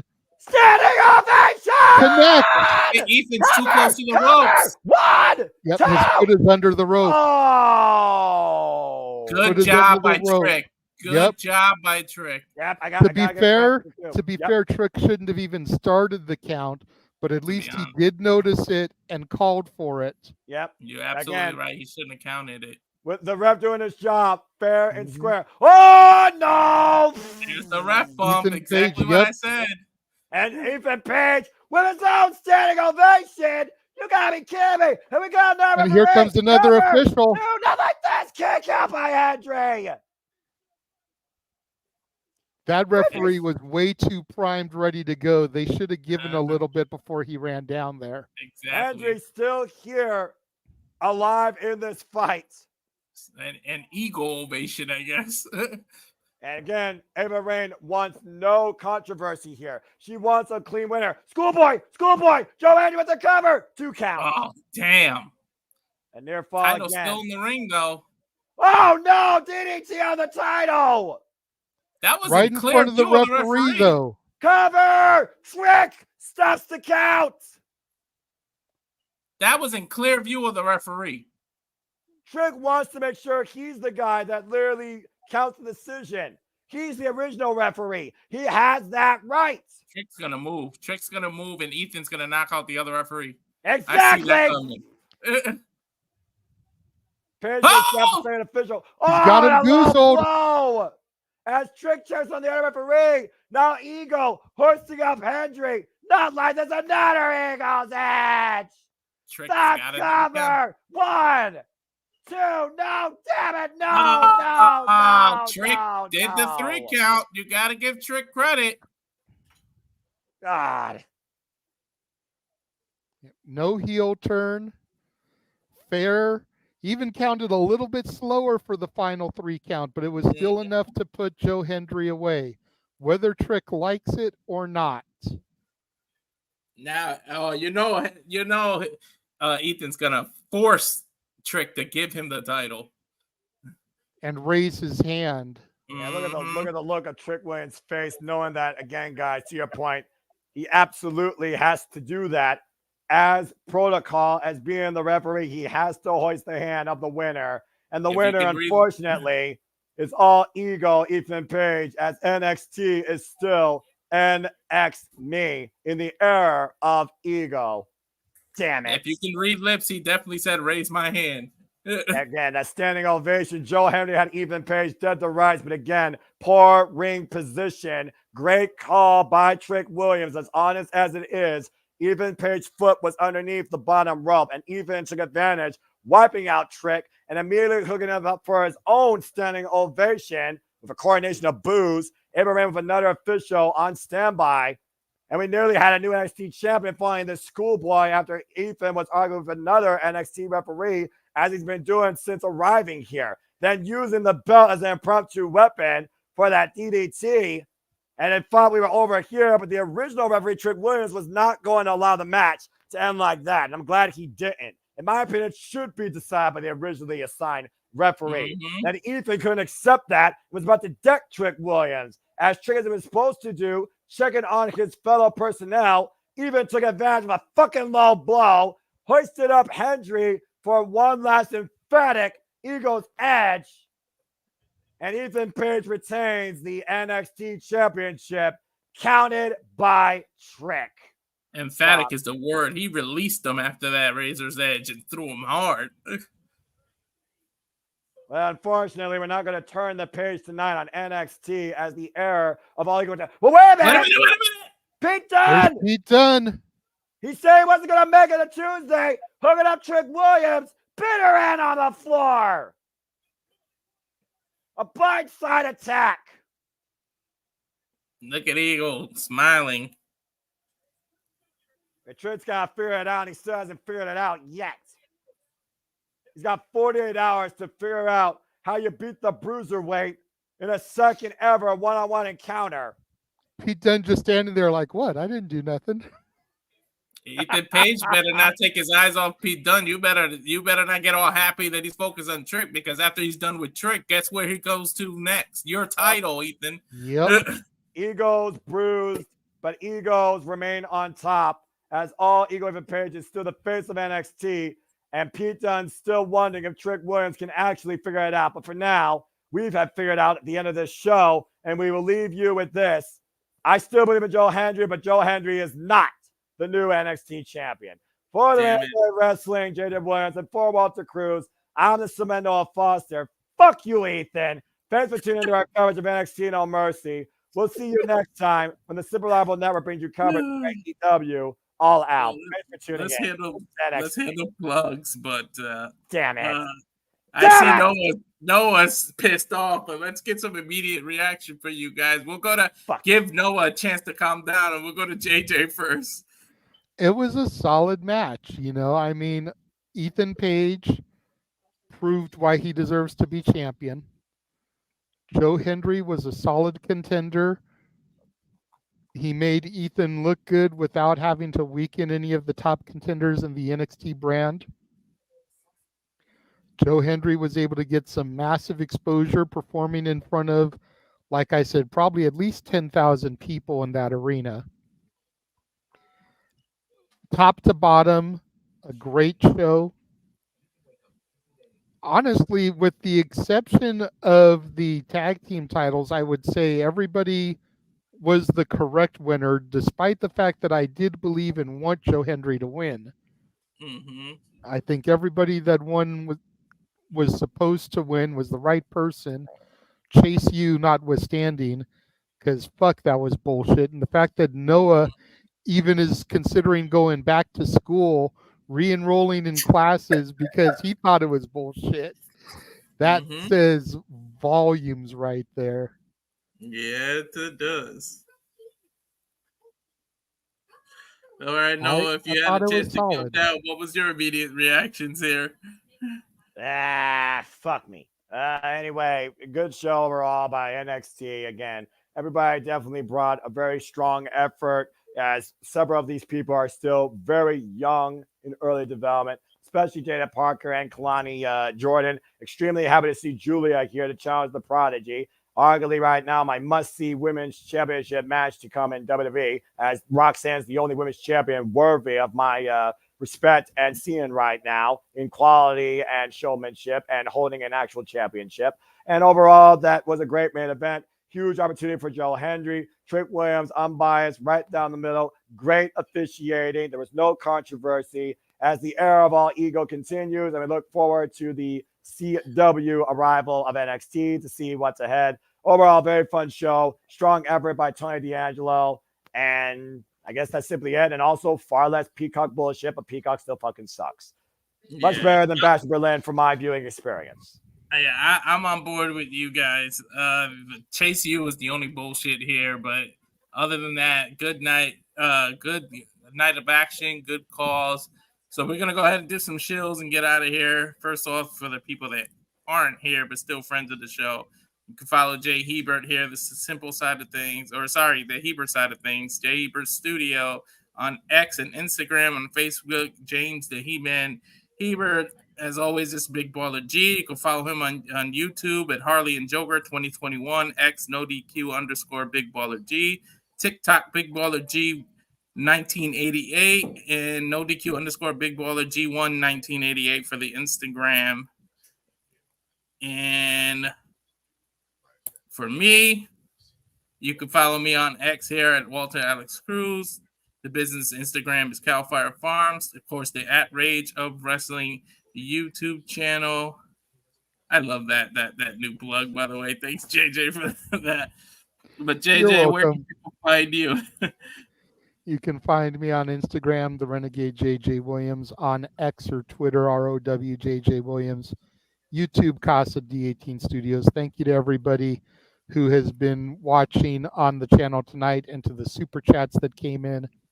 Make sure you tune in tomorrow, probably about 8:30 Pacific, 11:30 Eastern, following Raw, as For the Love of Wrestling will return with my review of Raw, and then roughly the same time every day, as long as I don't have to work at the restaurant that I work at, because that would make me have to watch the West Coast feed, which would just make it later for everything. So as long as I can catch the East Coast feed, half hour after the show goes off the air, you'll get my reviews. All right. Thank you for that, JJ. Noah, go ahead and give your plugs and then take us out as only you can.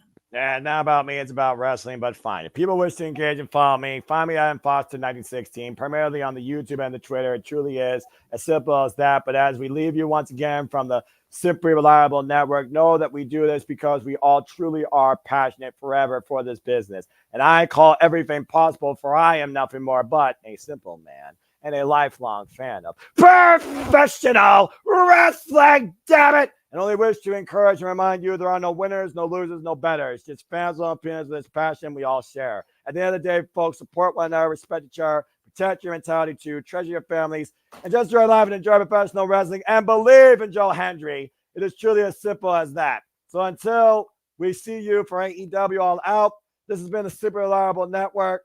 Make a positive impact in life. Have a good night. Good night, everyone.